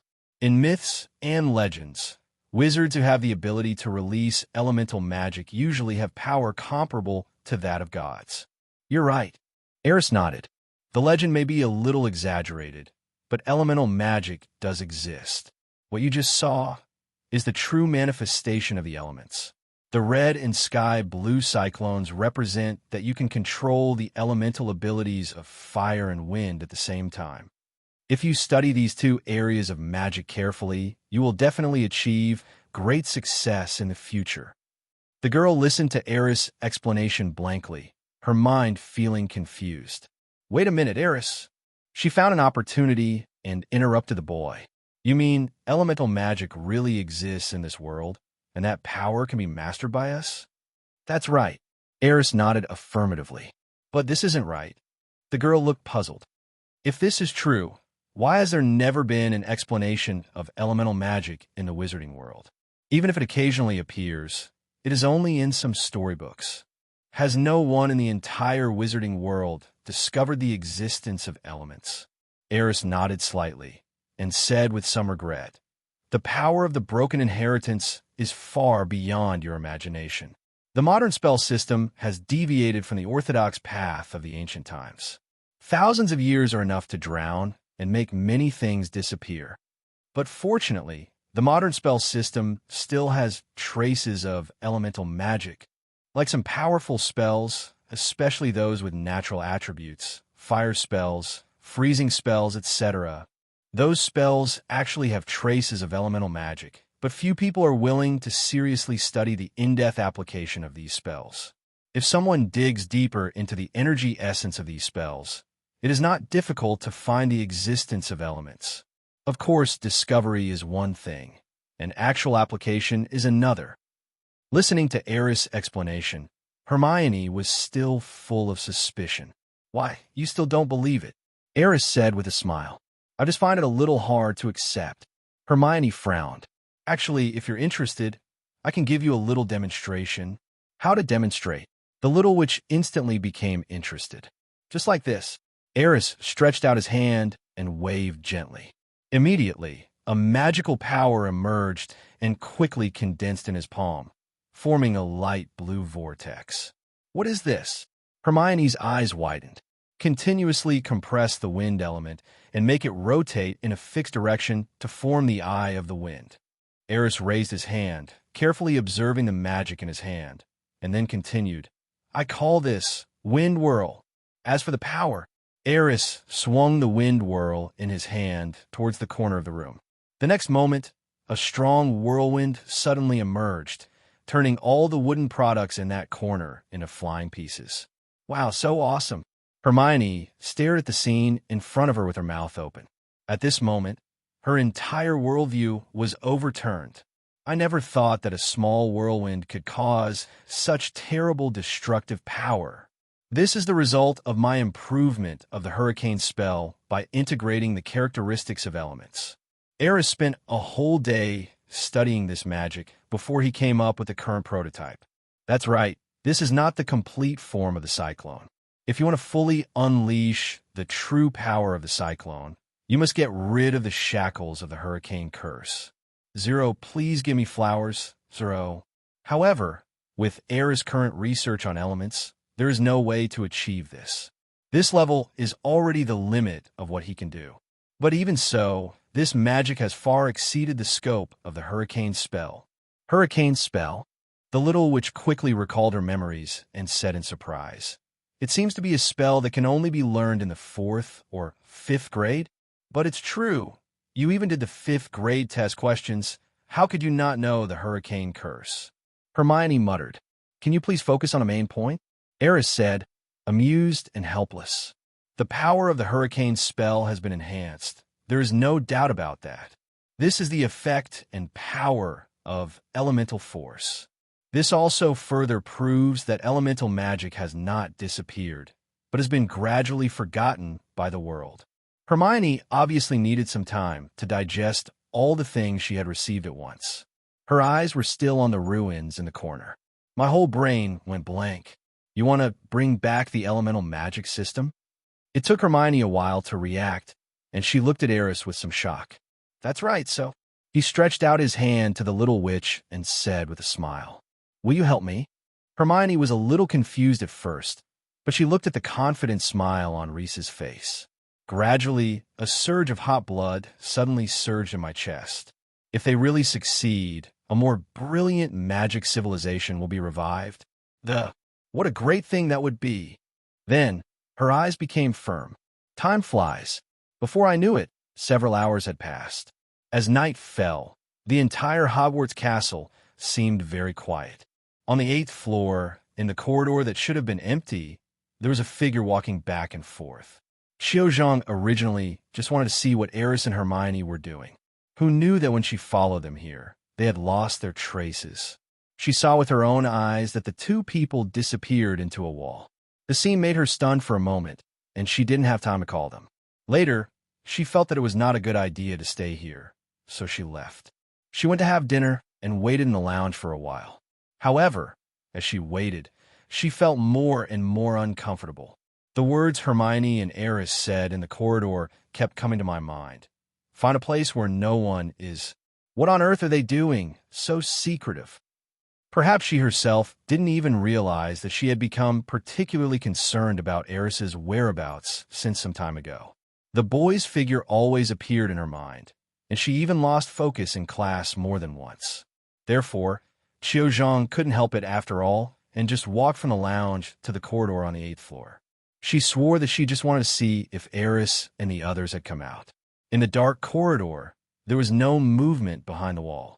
She almost couldn't help but go back several times. But when she thought of Aris, she suppressed her fear and stayed. She felt that if she didn't figure this out, she might not be able to sleep well that night.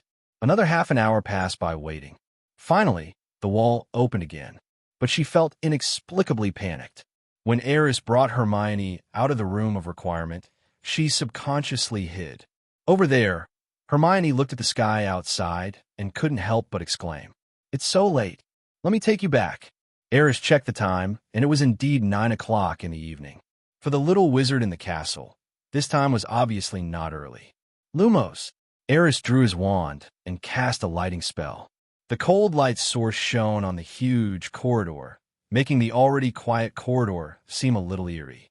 The little witch grabbed the corner of Aris's clothes without knowing when. It can be seen that he is obviously a little scared. Aris looked back, and a smile appeared on his face. He thought about it and decided to find a topic to distract Hermione. "How are you feeling this afternoon?" It's amazing. I've never had such a novel experience before. This is definitely the most wonderful first time of my life. The two of them left the corridor, chatting and laughing.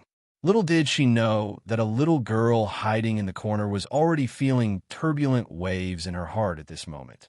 A novel experience. The most wonderful first time. At this moment, Qiuzhang felt his heart sinking a little bit. It was nearly 10 o'clock when Aris returned to the Ravenclaw lounge. The reason why it was so late was, of course, that I took little Hermione to the kitchen for a midnight snack. He originally thought that there must be no one in the lounge at this time, but unexpectedly, he saw Qiuzhang sitting on the sofa again. Qiu, why aren't you asleep yet? Aris took the initiative to say hello. Aris, have you just come back from studying? Qiu emphasized the word study on purpose. Yes. Aris nodded. I found a place where no one would disturb me to study. I gained a lot. Hearing this, Qiu looked at the boy with a faint gaze. Good harvest? This scumbag. Even such a young, which was not spared. The righteous Qiuzhang thought about it for a long time and finally decided to investigate the matter thoroughly. Otherwise, you may not be able to sleep for several days. She actually didn't want to believe that Aris would be that kind of person. Oh, she deliberately raised her voice, raised her chin, and said, that place sounds good. No one will disturb you, and it's quiet. It seems to be suitable for studying. Tomorrow is the weekend. Why don't you take me with you? Aris originally wanted to go back to the dormitory to rest, but after hearing this, he had to stop. You want to go too? Aris was a little surprised. Also, Qiu's tone became strange again. So, there are other little loom masters with you? Let me guess, it should be a little girl, right? Yeah. What's wrong? Aris did not hide it. He was also a little confused now. Why did the tone of the senior sister in front of him sound so weird? Is it an illusion? Or did I eat too much? Let me go with you. I can join you and study from now on. Qiuzhang's face flushed for a moment, but he quickly suppressed some of the 750 thoughts in his mind. She looked at Aris very seriously and said, if other little witches can do it, I think I can do it too. Can you do that? Aris looked at the senior schoolmate in front of him suspiciously.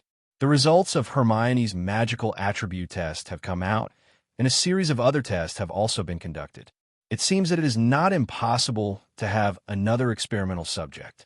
This way, more comparative experiments can be carried out, which will definitely be beneficial to the research.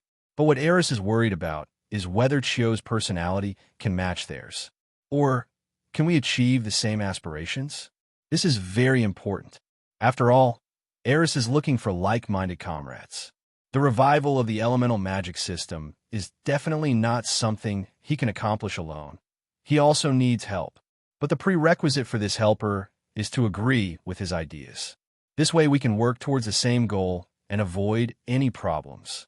The reason why Aris took Hermione directly to the laboratory was because he was sure that the little witch would be interested in this, and they are willing to work hard for the great goal of reviving elemental magic.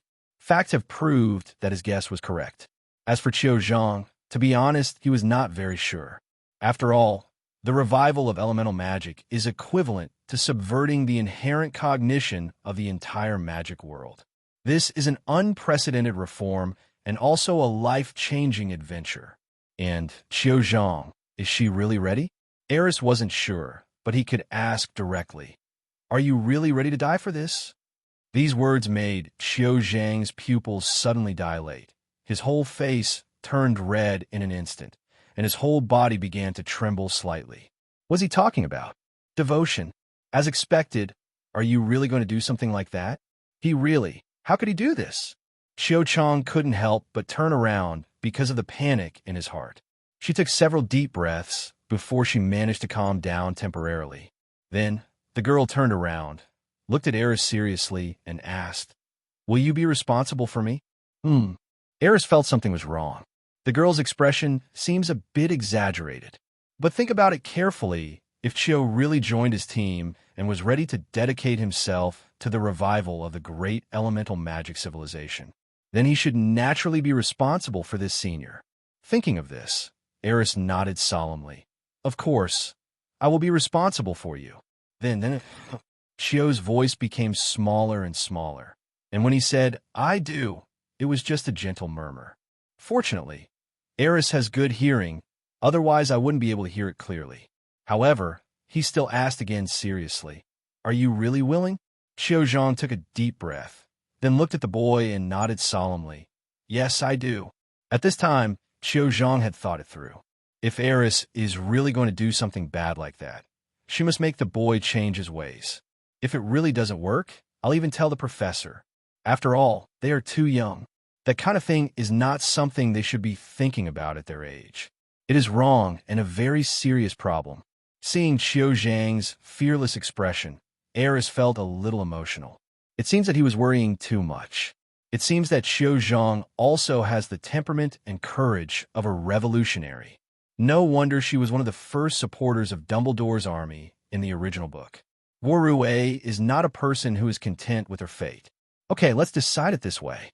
Aris thought for a moment and continued to say to Xiao, "We will gather in the lounge at 8:30 tomorrow morning, and then go to the secret base after breakfast." "Yeah," Xiao Zhang nodded. Until this moment, her heart was still beating inexplicably fast. I don't know if it's because I successfully infiltrated the enemy or for some other reason. Looking at Aris's departing back, her eyes were extremely complicated. My heart is also a mess. As for Aris, he actually didn't think too much about it. The revival of elemental magic requires more people to work and research with him. Most importantly, he needed different experimental subjects to test the performance of elemental magic in different conditions and individuals. This is simply not something he could accomplish alone. Instead of looking for some more complicated and cunning adult wizards outside to serve as experimental subjects, it is better to find some like-minded students in school. This is what Aris is thinking now, and maybe we will continue to work towards this goal in the next few years. The next day, the eye sockets were right. When Aris and Xiao appeared in front of Hermione, the little girl was a little surprised. "Aris, is she going to be with us today?" "Yes." Aris nodded, but there was a hint of worry in Hermione's eyes. "It doesn't matter. She has already sworn to devote herself to it." Hearing this, Hermione's expression suddenly became serious. Then, he looked at Xiao seriously and said, "Senior, I hope we can get along well.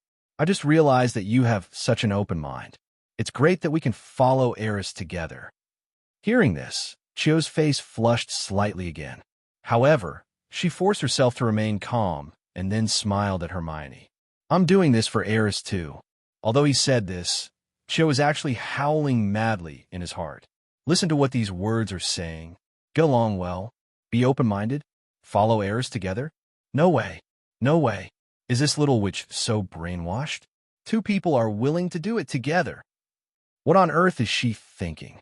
How can one be so depraved and so unloving? Just when Xiao was about to test the waters again, Hermione and Aris suddenly stood up. Both of them had a piece of bread in their mouths and a small cake in their hands.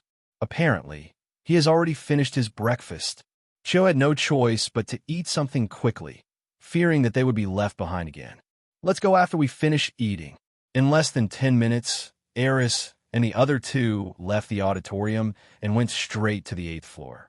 When passing by the stair window, Aris glanced out of the window inadvertently. Then, two familiar little figures were seen walking towards Hagrid's cabin. "That's Harry and Ronald." Hermione's voice suddenly sounded, and she happened to follow Aris's gaze and saw two figures in the distance. They have been acting sneaky lately. They even went out for a night out last night. I heard they were going to challenge Malfoy to a duel. The little witch's tone was full of disdain, and she seemed to strongly disapprove of the behavior of Harry and his duo. "Didn't you also go swimming last night?" Aris smiled and shook his head. "I did that for studying, okay." The little girl rolled her eyes and muttered silently. She seemed to be protesting how Aris could compare her with those two guys. Come to think of it, Harry's two little guys have indeed been restless since the beginning of the school year. Moreover, most of their restlessness is very childish. For example, asking what the three-headed dog is guarding. What does this have to do with them? It's obviously something that the professors should worry about. For example, he would challenge Malfoy to a duel whenever he got the chance. That inexplicable desire to win. I can only say that he is still a child. No wonder Hermione couldn't understand it. little boys can be really childish sometimes. They always do things that seem weird to others, but they themselves think they are cool. Hermione is a girl, and she's probably more mature mentally, so it's normal for her not to understand. Therefore, among all the freshmen now, except Aris, there's almost no one she can look up to. Sometimes she always thinks that compared with Aris, those boys are so childish and ridiculous. The difference between the two is simply like heaven and earth. We're here. Soon, Aris brought the two to the corridor on the 8th floor. He walked back and forth in the corridor 3 times, and then the door to the room of requirement appeared on the wall again. What on earth is this place? Cho asked subconsciously. He actually wanted to ask Aris this question last night, but I never found the opportunity. This is the room of requirement, Hermione explained. The secret room behind the door can automatically generate a suitable place according to our ideas and needs. It is very quiet and no one will disturb us. We can do whatever we want. Hearing this, Cho paused. At this moment, she actually had the idea of retreating. She was really worried that when the door was opened, a luxurious room with a big bed would appear. If that's the case, can she really resist Aris? After all, the boy had passed the 5th grade test and received an unprecedented, the privilege of not having to go to class. She was sure that if Aris was really serious, with her magical power, she is definitely no match for the boy. So, do you really want to go in? While Cho was hesitating, Aris and Hermione stepped forward and pushed open the door on the wall. The moment the door opened, Cho naturally saw the scene inside. Under the bright lights, a variety of magic props and equipment were placed on a long table in the middle, and dozens of cabinets filled with materials were placed in the 4 corners of the room. The door of the cabinet has been opened, revealing the precious magic materials inside. When this scene appeared clearly in front of Cho, her pupils shrank slightly, and then she froze in place. "Come in quickly," Aris urged. The door of the room of requirement will not remain open all the time. When the person who opens the door enters the room, if the person outside does not follow quickly, the door will close again. You need to go through the door opening process again. This is also the reason why Aris urged Cho. "Oh, sorry." Cho reacted and quickly walked into the house. However, even at this point her steps were still somewhat stiff. Obviously, he hasn't fully accepted what he sees. "This is my laboratory," Aris explained to Cho. "So, you were studying here yesterday too?" Cho asked cautiously. "Yes." Aris nodded. "So you really didn't do anything?" Cho's face suddenly turned red. "We did a lot of things," Aris replied casually. "First, we tested Hermione's magic properties, and then let her feel the magic circle carefully. Wind element, and try to control those elements. Also, the test magic circle has been upgraded. Now, the magic circle is more sensitive to changes in magic properties, and because it has been replaced with a larger magic crystal, it can withstand more magic power. No longer have to worry about inputting too much magic power into it and causing the magic circle to collapse. Finally, we have made a new plan for the research on magic crystals. Today, we can directly carry out the detection and testing of magic crystals." Aris said a lot, and while he was talking, he was also fiddling with the detection magic circle inside the octagonal cage. Cho looked at the boy's actions in confusion.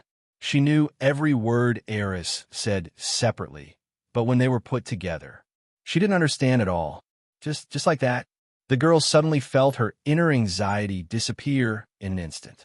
Otherwise, what else? Aris turned to look at the girl. Cho said this with some regret, and from the tone he sounded, it felt like he was about to cry. She swore that she would never tell anyone what happened today, and would never let anyone know that she had such embarrassing thoughts before. This mistake is really too outrageous. How did things turn out like this? I really want to jump into the Black Lake. Emotions after extreme sorrow or joy tend to become sensitive, and Shio is in this state right now. However, she was more grateful in her heart. I'm glad I didn't make a mistake. Fortunately, Aris is not the person she thought he was. That's enough. It doesn't matter if you don't understand now. I will explain it to you slowly. As Aris' voice sounded again, Chio's attention shifted to the magic circle. Looking at the mysterious magic circle, her inner curiosity was gradually aroused. Locality attribute, no other innate elements. The elemental bias is very obvious.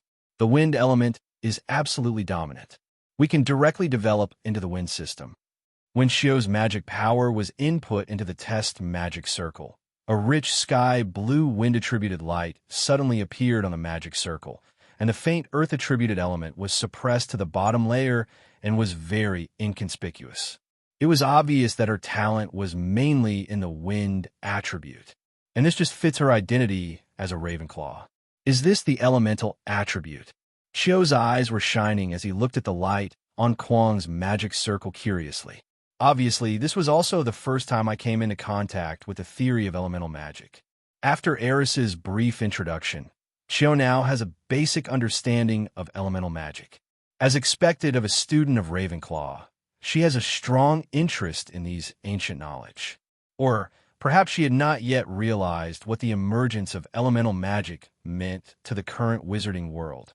Aris, what is your attribute? After figuring out the basic concept of elements, Shio suddenly turned to ask Aris. At this time, Hermione also curiously put down the magic crystal in her hand and turned around. Obviously, she was also very interested in this question. I guess I have all the attributes. Aris thought for a moment and said, although there are several attributes whose talents are not particularly obvious, they do exist. Basically, Aris has something to do with the 4 natural elements of earth, fire, wind, and water. Then there is time and space. In fact, he himself was not sure whether he would receive new reward from the system in the future and gain new elemental talents. So, just say it is a full attribute to save time explaining it later. All attributes. The 2 little witches showed surprise at the same time. Although I'm not very clear, this should be a very rare situation, right? Shio asked with some surprise. That's about right. The advantage is that you can study different elements at any time. The disadvantage is that the future development direction needs to be carefully considered, but that's all for the future. Now, let's study the characteristics of the magic crystal carefully. If everything goes well, it would be great if we could find a replacement material in the wizarding world. In this way, we can truly popularize the use of magic circles in the future. The magic crystals they are studying now are exchanged from the system and cannot be obtained in large quantities after all. If one wants to promote the magic circle and take the first step towards the revival of elemental magic, then one must find materials that can replace magic crystals. First of all, the properties and materials of the magic crystal must be thoroughly analyzed before it is possible to find materials with the same properties in the wizarding world. So what do we need to do now? Shio asked again. Just like Hermione, you should practice controlling your magic power first. Without using a wand, you should channel your own magic power into the magic crystal and then take the magic power back from it. Repeat the test to see if you can discover changes in the properties of the magic crystal in the process. Also, the key point is to test the lifespan of the magic crystal. Got it. Shio and Hermione nodded at the same time. Afterwards, one of them took a magic crystal that was divided into 4 parts and tried hard to do it. Aris did not study the remaining magic crystals immediately. Instead, he came to the side and opened the system panel. After exchanging for 3 magic crystals, there were only more than 3,000 academic points left. You can also do 3 10-draw combos. He took a look at the mall's redemption list. Due to the scarcity of points, there was no change in the items on the mall list. Still the same as before. However, the appearance of the magic crystal and the little red dragon made Aris have some guesses. Could it be possible that the system's lottery could draw more things related to elemental magic? It was because of this idea that he did not exchange all his points for magic crystals. Instead, I'm going to draw another prize to see if I can get something new. Summoning the lottery wheel, Aris did not hesitate and started with 10 consecutive draws. Consume 1,000 points. Then the roulette wheel began to spin. As the colorful vortex appeared, rays of light jumped out from it. For white, 3 green, 2 blue, and 1 purple. The first one failed, and a purple quality epiphany potion was dropped. The others were things that were already in the mall list. Continue and consume another 1,000 points. The roulette wheel spins again. 3 white, 3 green, 2 blue, and purple. There is still nothing new. The 2 purple qualities are the Enlightenment Potion and a Magic Crystal. Aris felt helpless. It turns out that there is no gold guarantee for 10 consecutive draws. I drew the little red dragon, previously just out of luck. Moreover, Aris also discovered that gold and some purple quality items would not appear in the mall list even if they were drawn. Looks like it's unique. For example, the little red dragon Iris and meditation. Neither of these 2 appear in the redemption list of them all. Only the last 1,000 points left. Aris took a deep breath. If he couldn't pay back the items, all the points he had saved would be wasted. Continue. The wheel spins again. The colorful light then flickered again. Amidst the white, green, and blue light, a purple light appeared, and then a golden light appeared. Aris' pupils suddenly dilated, and then his heart tightened instantly. Gold is out. He checked out quickly. There were no surprises in the white and blue quality items. They were still the ones that appeared on the list. There is another book of purple quality, titled Theory of Elemental Magic. Aris was delighted. Of course, it was a book about elemental magic. This wave is worth it. Even if there is no golden legend, it is still a big surprise. However, the best is yet to come. Aris suppressed the joy in his heart and looked towards the last ray of golden light. Magic optical computer. It can store and analyze magic data and deduce and improve the data by itself. This optical computer is loaded with the Intelligent Magic Spirit 3.0 version, which is a must-have companion for magic researchers and can help magicians achieve automated and efficient results output to a great extent. This product is produced by Seagate Magic Technology Company. Starting from the Magic Spirit 1.0 version, it has gone through 3 generations of version upgrades and finally created a magic technology product that is deeply loved by the majority of magicians and is even praised as a cutting-edge product that is the culmination of Seagate Guangyu technology. Aris stared blankly at the magic optical computer wrapped in golden light. It was a small, elf-like humanoid creature. Exquisite shape, small wings as thin as a cicada's wing, and a small body full of science fiction with perfect lines and shining metallic luster. It's very similar to the guiding elves that follow the players in some games. If it wasn't for the system's introduction, Aris would never have thought that this would be a magic optical computer. Do you want to activate the magic optical brain? At this moment, the system's voice suddenly rang again. Aris replied without any hesitation, "Activate." According to the introduction, the main function of this magic optical computer is to assist magicians in their research on magic. And this study of magic is obviously not the magic system of the wizarding world, but real magic technology, elemental magic creation. Aris was originally thinking that if he had to rely on himself to explore little by little to reproduce the glory of elemental magic and magic technology in this world, even with the super talent rewarded by the system, it would probably take a long time, and he might not even be able to do it. But now, with the magic optical brain, he instantly felt a lot more confident. This is the latest optical computer in the world of magic technology, and it will definitely be of great help to the research of elemental magic.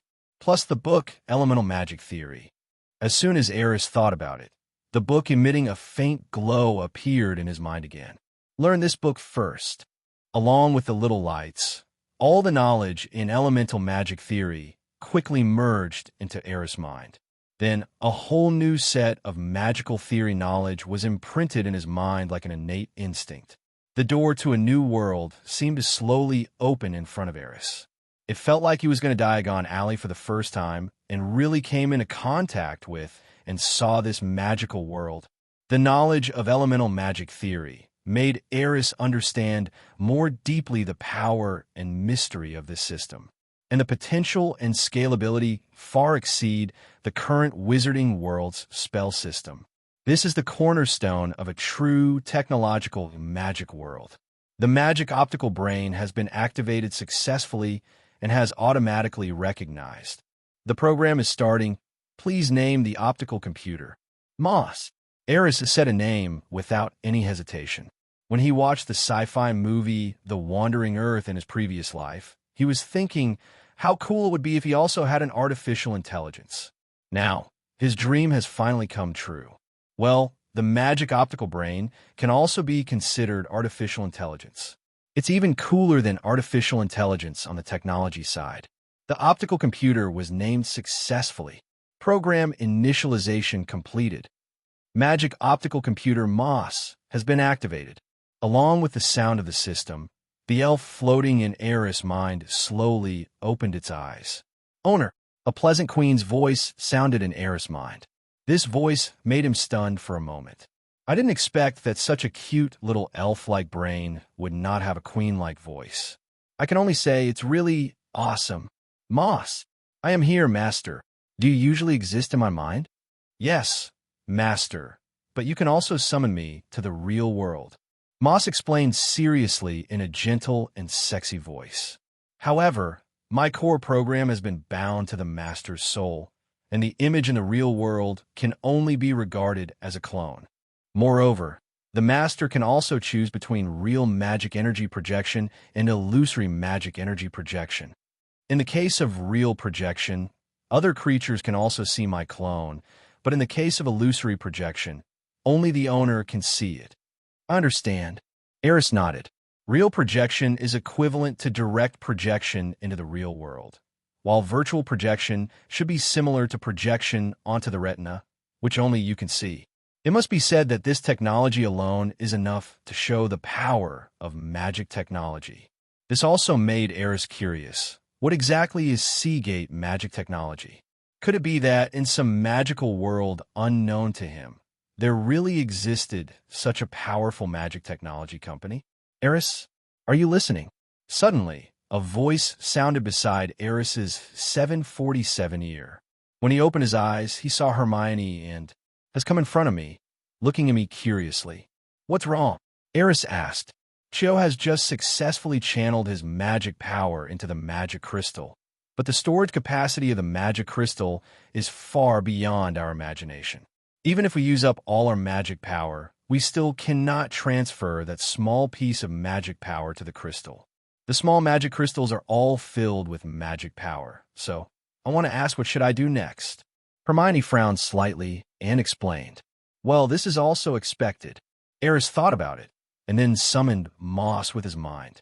This is a fairy. The moment they saw Moss appear, the two little witches were surprised. That's right. Aris nodded and explained. This is a summoning magic that combines the elements of time and space. It can summon elves from Otherworld to help us with the elements. I just figured out the key to magic research, and this is my first attempt. He concealed the existence of the system and gave a brief explanation to the two little witches. Looking at Chio and Hermione's surprised and shocked expressions, Aris knew that they must have believed this statement. Is this the magic of elemental magic? Chio looked incredulous and muttered to himself. This elf looks so similar to the house elves in the wizarding world. Completely different, their body shapes are so different, so cute, so beautiful. This is the elf from Otherworld. It's incredible. Hermione was also muttering to herself, with excitement in her eyes. The image of Moss projected at this time has changed significantly. The first is the material of the body. The metal material of the main body has become bionic skin. The elf flapped its wings and floated beside Aris. After changing into a fair and delicate body, it transformed into a small green dress. At this time, the elf Moss, apart from being less technological, does look more lovely and charming. Just looking at it, I have an urge to hold it in my arms and caress it. No wonder the two little witches were so surprised and excited when they saw it, and there seemed to be little hearts in their eyes. Okay, Aris smiled and said, let Moss record the data, and you just need to continue inputting magic power into the magic crystal. Well, we need to keep filling up the magic crystal to keep it positive. After saying that, Aris walked towards the octagonal cage at the innermost part of the laboratory. With the help of Moss, he also absorbed the knowledge of elemental magic theory. Aris felt that he should be able to further improve and develop the magic circle left by Merlin. It is not just limited to the research on detecting magic arrays. Aris and his friends spent almost the entire weekend in the room of Requirement Laboratory. Including the following week, Cho and Hermione went there whenever they had time, to the extent that the two people's abnormality has even been noticed by the professors. In Charms class, Professor Flitwick was explaining the key points of casting the Sand and Rock Curse. You must wave your wand with precision. If you haven't learned silent spells yet, you must keep your spells clear and accurate. Ever since Aris cast the Silent Levitation charm in class, Professor Flitwick would subconsciously add, if you don't know how to cast a silent spell, every time he mentioned the need to recite the spell clearly, which seemed to make him appear more professional. Do not attempt to kill your opponent with this spell, as it is more suited for dueling. Of course, if you want to teach someone you don't like a lesson, this spell will be very effective. As long as your magic power is strong enough, you can even throw him directly onto the wall. Because the casting of this spell makes a lot of noise, a space in the classroom was deliberately left empty for students to demonstrate. There was even a human-shaped target in the demonstration area, which was used as a casting target. Seeing that most of the young wizards were practicing their swinging movements seriously, Flitwick nodded with satisfaction. But soon his eyes turned to the only person who didn't seem to be paying much attention. Cho seemed to be in a daze now. Cho, is there anything you don't understand? Professor Flitwick has been paying attention to this little witch for some time. Starting from the past few days, she seemed a little absent-minded in class. Ravenclaw students are all studious, especially Professor Flitwick, who is the dean of the college. So normally, the little eagles are very serious in their spells classes. Cho was a good student who was proactive and motivated. Flitwick was puzzled by the fact that his condition suddenly changed like this during this period. Sorry, Professor, I'm fine. Cho seemed to have just come to his senses and quickly apologized to Professor Wei. So, you already know this spell? Flitwick obviously had no intention of letting the little witch go. Maybe it should be okay. Cho hesitated for a moment, but still answered affirmatively. Then you try it. Flitwick stretched out his hand to ask the other students to stop temporarily. Cho, come on. Well done. Let the professor see what you can do. Come on, Cho, you can do it. Seeing Professor Flitwick pulled Cho out alone to demonstrate, the other little wizards who were watching the fun immediately started to make a noise. Perhaps most of them never thought that Cho could succeed. After all, this spell was the latest one taught by Professor Flitwick, and it was very difficult and required a high level of magical power. At least so far, the other second-grade teachers on the field have not been able to successfully complete this spell. Don't be nervous. Relax, and remember the key points of casting the spell. Flitwick instructed Cho, who seemed a little nervous. However, Cho smiled slightly. Then, the wand was shaken lightly, and the spell was uttered clearly in a cute voice. Flying sand and rocks. A blue light shot out from Cho's wand. Almost instantly, the demonstration area of the classroom was filled with violent winds and sandstorms. Then, the humanoid target placed in the demonstration area was instantly blown away by the powerful magic and fell straight against the wall of the classroom. When Cho put away his wand, the whole classroom fell into silence. She did it. I can't believe she actually did it. Cho, you are awesome. Marietta hugged Cho on the spot, as if it was the first day she met this good friend. Faced with her best friend's sudden enthusiasm, Cho smiled embarrassedly. Very beautiful, very nice. At this time, Levi also looked at Cho in surprise. He originally thought that it would be great if the young wizards could learn this spell within 3 days. I really didn't expect that Cho would have such a brilliant performance. Cho, tell me, you have practiced this spell before, right? Flitwick asked with a smile. In his opinion, if it was the first time to cast this spell, it would not be possible to do it so perfectly and beautifully. No, Professor. Cho hesitated for a moment, but still told the truth. She had indeed never learned this spell, but she was just thinking about this question.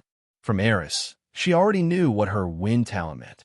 It meant that she would have a keener perception of any wind element magic. Compared with spells of other types, Wind spells would be simpler for her. Of course, she was not sure whether the flying sand and rolling rock spell was considered wind-related. The reason why she looked dazed just now was actually because she was sensing the magical properties of this spell. After studying and researching with Aris for a period of time, she has made significant progress in controlling her own magic. This naturally includes the perception of magic. She had just sensed that at the moment the flying sand and rock spell was activated, there were indeed signs of wind elements gathering. Therefore, when Professor Flitwick asked her to demonstrate alone, she did not panic or retreat. Without practice, you cast the spell successfully in one try. Flitwick seemed a little surprised. When the other students in the classroom heard this, their eyes widened. The way he looked at Chio had changed. At this moment, they are probably thinking, is there a top student hidden among us? Chio was too much. He actually worked hard secretly and left them all behind. It's not like I haven't practiced at all. Seeing everyone's reactions, Chio lowered his head in embarrassment. In fact, during this period of time, apart from outputting magic power to the magic crystal, the most thing she did at Aris' place was to feel the wind element up close. This also makes her more sensitive to the active element of wind. Only in this way can one successfully perform the complete flying sand and rock spell in one go under such a state. So, it is not quite correct to say that there is no practice at all. It's just that the way she practices is different from everyone else. At this moment, Chio deeply felt the meaning of what Aris said. As long as you can establish good communication with the elements, casting spells will become easier, especially when the attribute of that spell is the same as your own elemental attribute. Soon, this spell class was over. After class, when Chio was about to leave the classroom, he was stopped by Professor Flitwick. Chio, I want to talk to you, is that okay? Chio, who was packing his books, paused and looked up at Professor Flitwick with a hint of doubt in his eyes. Of course, Professor. She quickly stuffed the book in her backpack and walked to the podium. Professor Flitwick jumped down from the podium and waved his wand. The textbooks on the table began to be automatically sorted out and were even considerately packed up so that Professor Flitwick could pick them up directly. You don't seem to be in a good condition these days. After doing all this, Professor Flitwick looked at Chio again. No, Professor, I'm just thinking about something. Chio didn't dare to look directly into Flitwick's eyes and lowered his head subconsciously. What was it about? Professor Flitwick pressed. About how to cast the sandstorm charm. Your performance in class today was very good. It can be said that you gave me a surprise. But you should be able to notice that your condition is completely different from before. If you encounter any problems, I think you can tell me. As your professor and dean of the college, it is my responsibility to help you. Flitwick looked at Chio seriously, his eyes sincere. At this time, Chio had already raised his head. Looking at the professor in front of her with a face full of concern, she gritted her teeth and finally shook her head. I'm really fine, Professor. Thank you. Aris said that it would be best not to tell other people about the laboratory for the time being, especially the professors at school, because he is still not sure whether the professors will support them to continue their research after learning about this. Chio has had a clearer understanding of elemental magic in the past few days. She and Aris share the same view. If this ancient magic system can be promoted in the wizarding world, it will definitely be a great and meaningful thing. He doesn't want the laboratory to be closed, and he doesn't want to be unable to study and research with Aris in the future. So, she chose to hide this from Flitwick. Well, since you insist, let's end our conversation today. But please remember, if anything happens, you must communicate with the professors immediately. No matter when, you can... Flitwick looked somewhat helpless, but it was not a good idea to continue asking questions at this time, so he could only give sincere instructions. Good professor. Goodbye, professor. As soon as the professor finished speaking, Chio felt as if he had been granted amnesty. He quickly picked up his backpack and left the classroom. Behind him, Flitwick was still standing there, watching Chio's departing back. After a long while, he murmured to himself, I'm afraid I still need to spend some time and pay more attention to this matter. For the next period of time, there was peace in the school. Aris still spends most of his time in the lab.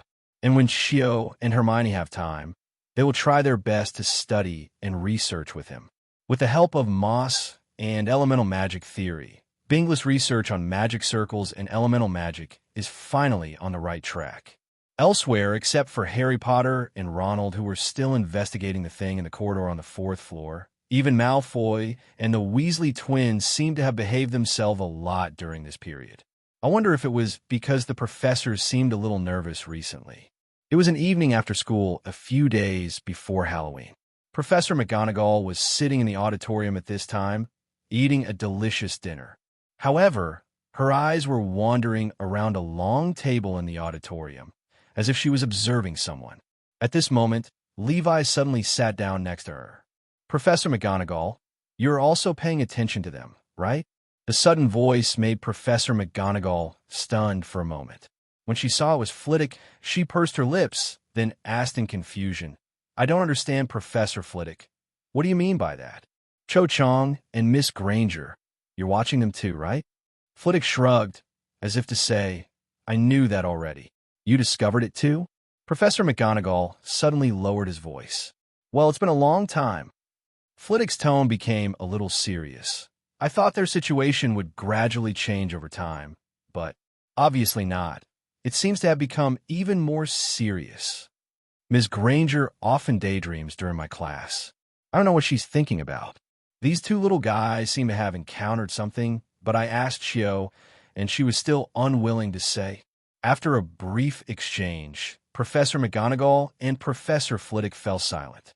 After a moment, Professor McGonagall suddenly asked again, "These two little guys seem to be very close to Aris?" "Yes, Chio is always with that guy." Flitwick seemed to have thought of something, and his eyes turned a little strange when he looked at McGonagall. "You think they are trapped? Are you involved in some kind of emotional triangle?" "How is that possible?" Professor McGonagall subconsciously retorted, "They're only 11 or 12 years old. You are thinking too much."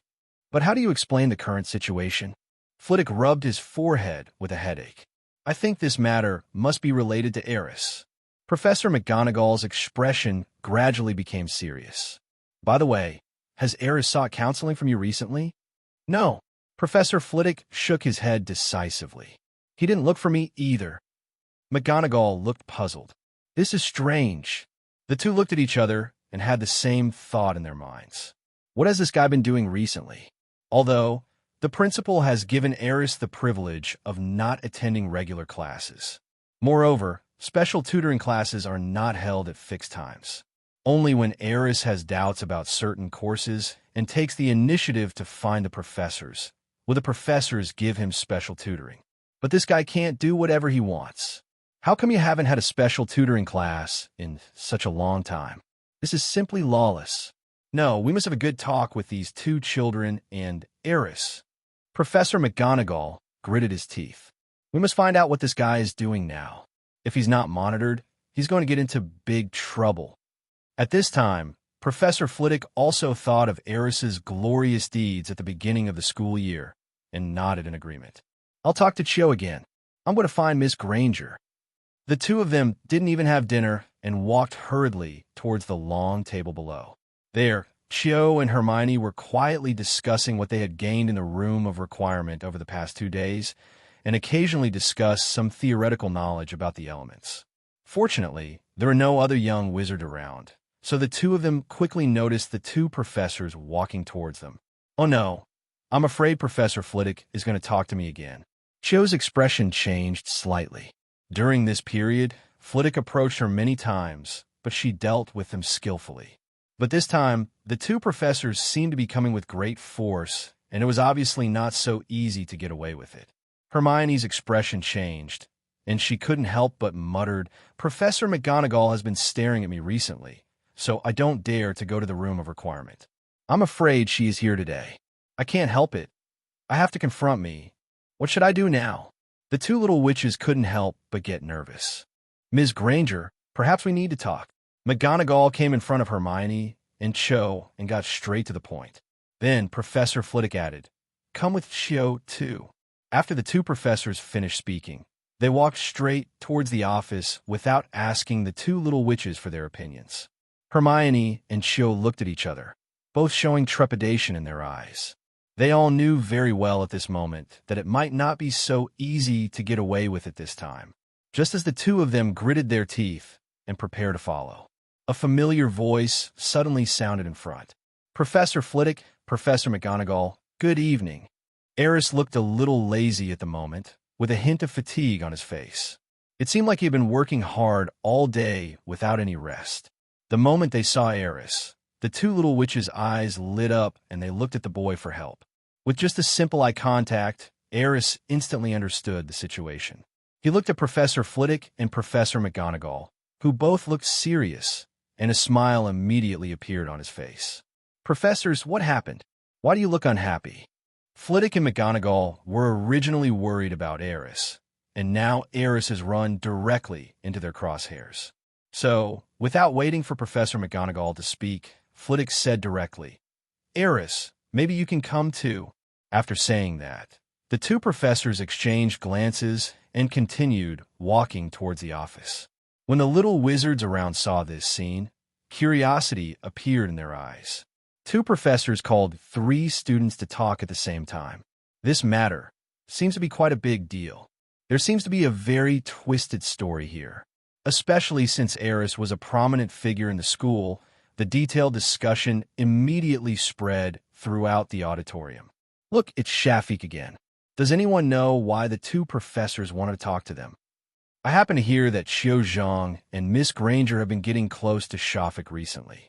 I guess it's because something happened that caught the attention of the two professors. This matter is definitely not that simple. Did they violate some serious school rules? Professor Flitwick has always been very tolerant of our students. I'm afraid what they did this time is very serious. But if you break the school rules, why don't you just deduct the college points?" After Aris and the others left the auditorium, the discussions not only did not disappear, but instead became more and more intense. Over at Gryffindor College, the Weasley twins looked at each other in tacit understanding, as if they had some idea. "We recently invented a new type of eavesdropping prop, the retractable ear. Well, the testing of that product needs to be improved." As they spoke, the two seemed to have reached some kind of agreement and left the auditorium stealthily. The direction they were heading was exactly the direction Aris and the two professors left. "You two talk." After arriving at the Transfiguration office, Professor McGonagall looked straight at Hermione and the others. As for Aris, who followed in, she ignored him for the time being. Professor Flitwick also stood aside and did not participate in the conversation, or rather, he had no intention of participating in it for the time being. "Professor, I don't understand," Hermione replied weakly. "Excuse me, what do you want us to say? I don't quite understand either." She also looked confused. The atmosphere in the office became a little subtle. Professor McGonagall's expression became more and more serious, as if he was about to explode at any second. But Aris knew that she was just pretending. After all, Hermione and Cho hadn't really done anything wrong. Sure enough, after a moment of silence, Professor McGonagall suddenly sighed, and then his expression relaxed a lot. "According to Professor Flitwick and my observations, both of you seem to be a little off lately. You often daydream in class and disappear after class. You are completely detached from your classmates. So, I want to know what's going on." At this time, McGonagall had become serious and looked very worried about both of them. Hearing this, Hermione and Cho looked at each other. They were actually also wondering in their hearts. "However, after class, I often go to the room of requirement to study and research, and during class, I often become absent-minded by thinking about the application of elemental magic. How come these things that they think are normal are completely different in the eyes of the professors?" "Professor, we are really fine. Are you worrying too much?" Hermione mustered up the courage and spoke again. "Yes, not only is it okay, in fact, we feel pretty good right now." Cho also echoed from the side. They really didn't think there was anything wrong with their condition. On the contrary, as I learned more and more about elemental magic, I felt better than ever before. Ever since they started learning about elements with Aris, they often have some inspiration during class. Those occasional inspirations are not only of great help in learning spells, but also have some wonderful connections with the use of transfiguration. Take the example of a match turning into a needle, which involves the knowledge of transforming wood elements into metal elements. If you can understand the effects of these two elements during the transformation process, you can understand the mystery of transfiguration more clearly. They are often inspired by similar things, and thus have a deeper understanding of elemental magic and spells. This is also the reason why the two young teachers often daydream in class. Mr. Shafiq, what do you think? Seeing that the two little witches had no idea of their problems, Professor McGonagall suddenly turned his gaze to Aris. Aris felt helpless when he heard Professor McGonagall address him. Even calling him by his last name, it seems that Professor McGonagall is in a really bad mood right now.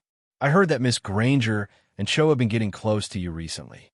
I think you should be able to notice the changes in them, right? At this time, Professor Flitwick suddenly spoke up, or is it that the reason for this change actually comes from you? Facing the two professors' suspicious gazes, Aris smiled calmly and then slowly said, Professor, I think you are all wrong.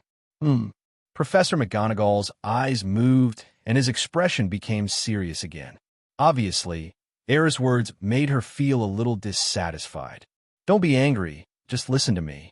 If what I say is wrong, you two professors can punish me as you wish. The boy stood up, turned to look at Professor Flitwick, and asked, Professor, I think you should know more about Chio's current academic situation than I do, right? Of course. Professor Flitwick smiled when talking about this. She has made significant progress in her studies recently, both in her understanding of spells and her spellcasting skills. Aris nodded, then turned to look at Professor McGonagall and asked again, Professor McGonagall, where is Miss Granger? How has she been doing recently? McGonagall hesitated for a moment before nodding slowly. She is very good. It can even be said that among all the first-year students in this year, except for you, she is the best one. She has performed very well during this period, especially in the theoretical knowledge of various subjects of magic. She has made rapid progress. I think this is definitely inseparable from the careful teaching of the two professors. Aris flattered a little and then changed the subject. If that's the case, then I have no problem. He smiled and looked at Chio and Hermione with an approving look in his eyes. Since their studies have not fallen behind, but are getting better than before, Aris pretended to be puzzled and asked back, Then why are the two professors worried? He looked at Professor McGonagall again, with a hint of questioning. Is it because they often lose focus during class? Is it possible that they are just thinking? Or is it because they are not sociable? We rarely see them interacting with young wizards in other places. Before Professor McGonagall could answer, Aris started asking and answering his own questions. But if you want to acquire knowledge, you must spend more time than ordinary people to accumulate it. And a good learning state must be communicated with better people. Their current level is far beyond their peers, so why do we require them to engage in meaningless socializing? After Aris finished speaking, the entire office fell silent. Professor Flitwick looked a little stunned, and even looked at Aris with a somewhat bewildered look. For a moment, I didn't know how to answer this question. Professor McGonagall subconsciously rubbed his hands under the table, but his expression was relatively normal. But only she herself knew how surprised she was at this moment. Are these words really spoken by an 11-year-old boy? Without rich life experience and a deep understanding of human nature, how could one say such a thing? You know, even she and Professor Flitwick hadn't thought of this before. What they cared about was whether the two little witches would be hurt because of this abnormal state, whether it is psychological or physical. At this moment, the two little witches only felt that the atmosphere in the office suddenly became depressing. The two of them didn't dare to say much and just lowered their heads, afraid that the debate between Aris and the two professors would affect them. However, putting aside the depressing atmosphere of the moment, they still agreed with what Aris said in their hearts. In their opinion, Aris is actually such a person. In order to study quietly, he was able to spend a huge amount of money to build a laboratory in the room of requirement. In order to study, he almost gave up all social activities and stayed in the laboratory all day long. Even the two of them rarely saw the boy outside the laboratory. Such a person, saying such words, they don't find it strange at all. You have a point. After a long time, Professor McGonagall's voice finally sounded again. But Aris, your idea is dangerous. She seemed to have accepted it all, and slowly looked towards Chio and Hermione. There is no doubt that your studies are much better than before, but I hope you can understand. She sighed softly, her tone gentle but with a hint of persistence. For little wizards studying at Hogwarts, grades are important, but there is one thing that is even more important. The power of magic is mysterious and full of unknown dangers. You are all still children, and your mind are not mature in a certain sense. So, you need to experience some of the things that children should experience, which naturally includes making more friends. Only in this way can you always keep your original intention on the road of exploring magic and not lose your way. Do you understand what I'm saying? After McGonagall finished speaking, the first person he looked at was not Chio and Hermione, but Aris. In fact, she said this mainly to Aris, because she felt that Reese might be in some extremely dangerous state. She had seen this state in other young wizards with outstanding talents before, as if it were some kind of demonic barrier. It was as if in this world, apart from more advanced magical knowledge, everything else had no meaning to them. They cannot see the people and things around them, and will not have any special emotions about irrelevant things. This is obviously not normal. Compared with Chio and Hermione, the biggest problem at this time is actually 29. Hermione seemed to be moved by McGonagall's words and lowered her head silently. Chio's expression was similar. She even thought that she hadn't had a good chat with her best friend Marietta for many days. Aris's expression at this moment was a little subtle. He seemed to be thinking about something, his brows slightly furrowed, and he was muttering to himself. If someone came close to him at this time, perhaps they would be able to hear it clearly. At this moment, Aris was actually complaining. There are a bunch of little brats around here, and you want me to make friends with them? That's too much for me. It's okay to chat with you professors, but if I talk to you about elemental magic or the nature of magic, you will probably make a fuss again, right? So, now that things have come to this, what do you want me to do? I'm helpless too. But at this time, Aris naturally couldn't say all these words in front of the two professors. He could only cough lightly, revealing an expression of approval, and said, Professor McGonagall is right. I am too one-sided. Then he looked at Cho and Hermione. Since the professor has said so, you should communicate more with the young wizards in the future. Don't just study all day long. You will become stupid. After saying that, Aris winked at the two girls secretly. The two little witches immediately responded and nodded. Yes, Professor, we understand. Seeing this, Professor Flitwick and McGonagall looked at each other, with helpless expressions on their faces. But soon, their eyes turned to Aris at the same time. So, let's talk about your problem next. Hello, everyone. As we wrap up this video, I want to share a quick note. I have a Patreon account. If you'd like to support me and enjoy on-demand audiobooks, you can become a Patreon member. Alternatively, you can check out my Google Drive link, which has 500-plus novel audiobooks available through my Ko-fi or Patreon shop. I appreciate your support.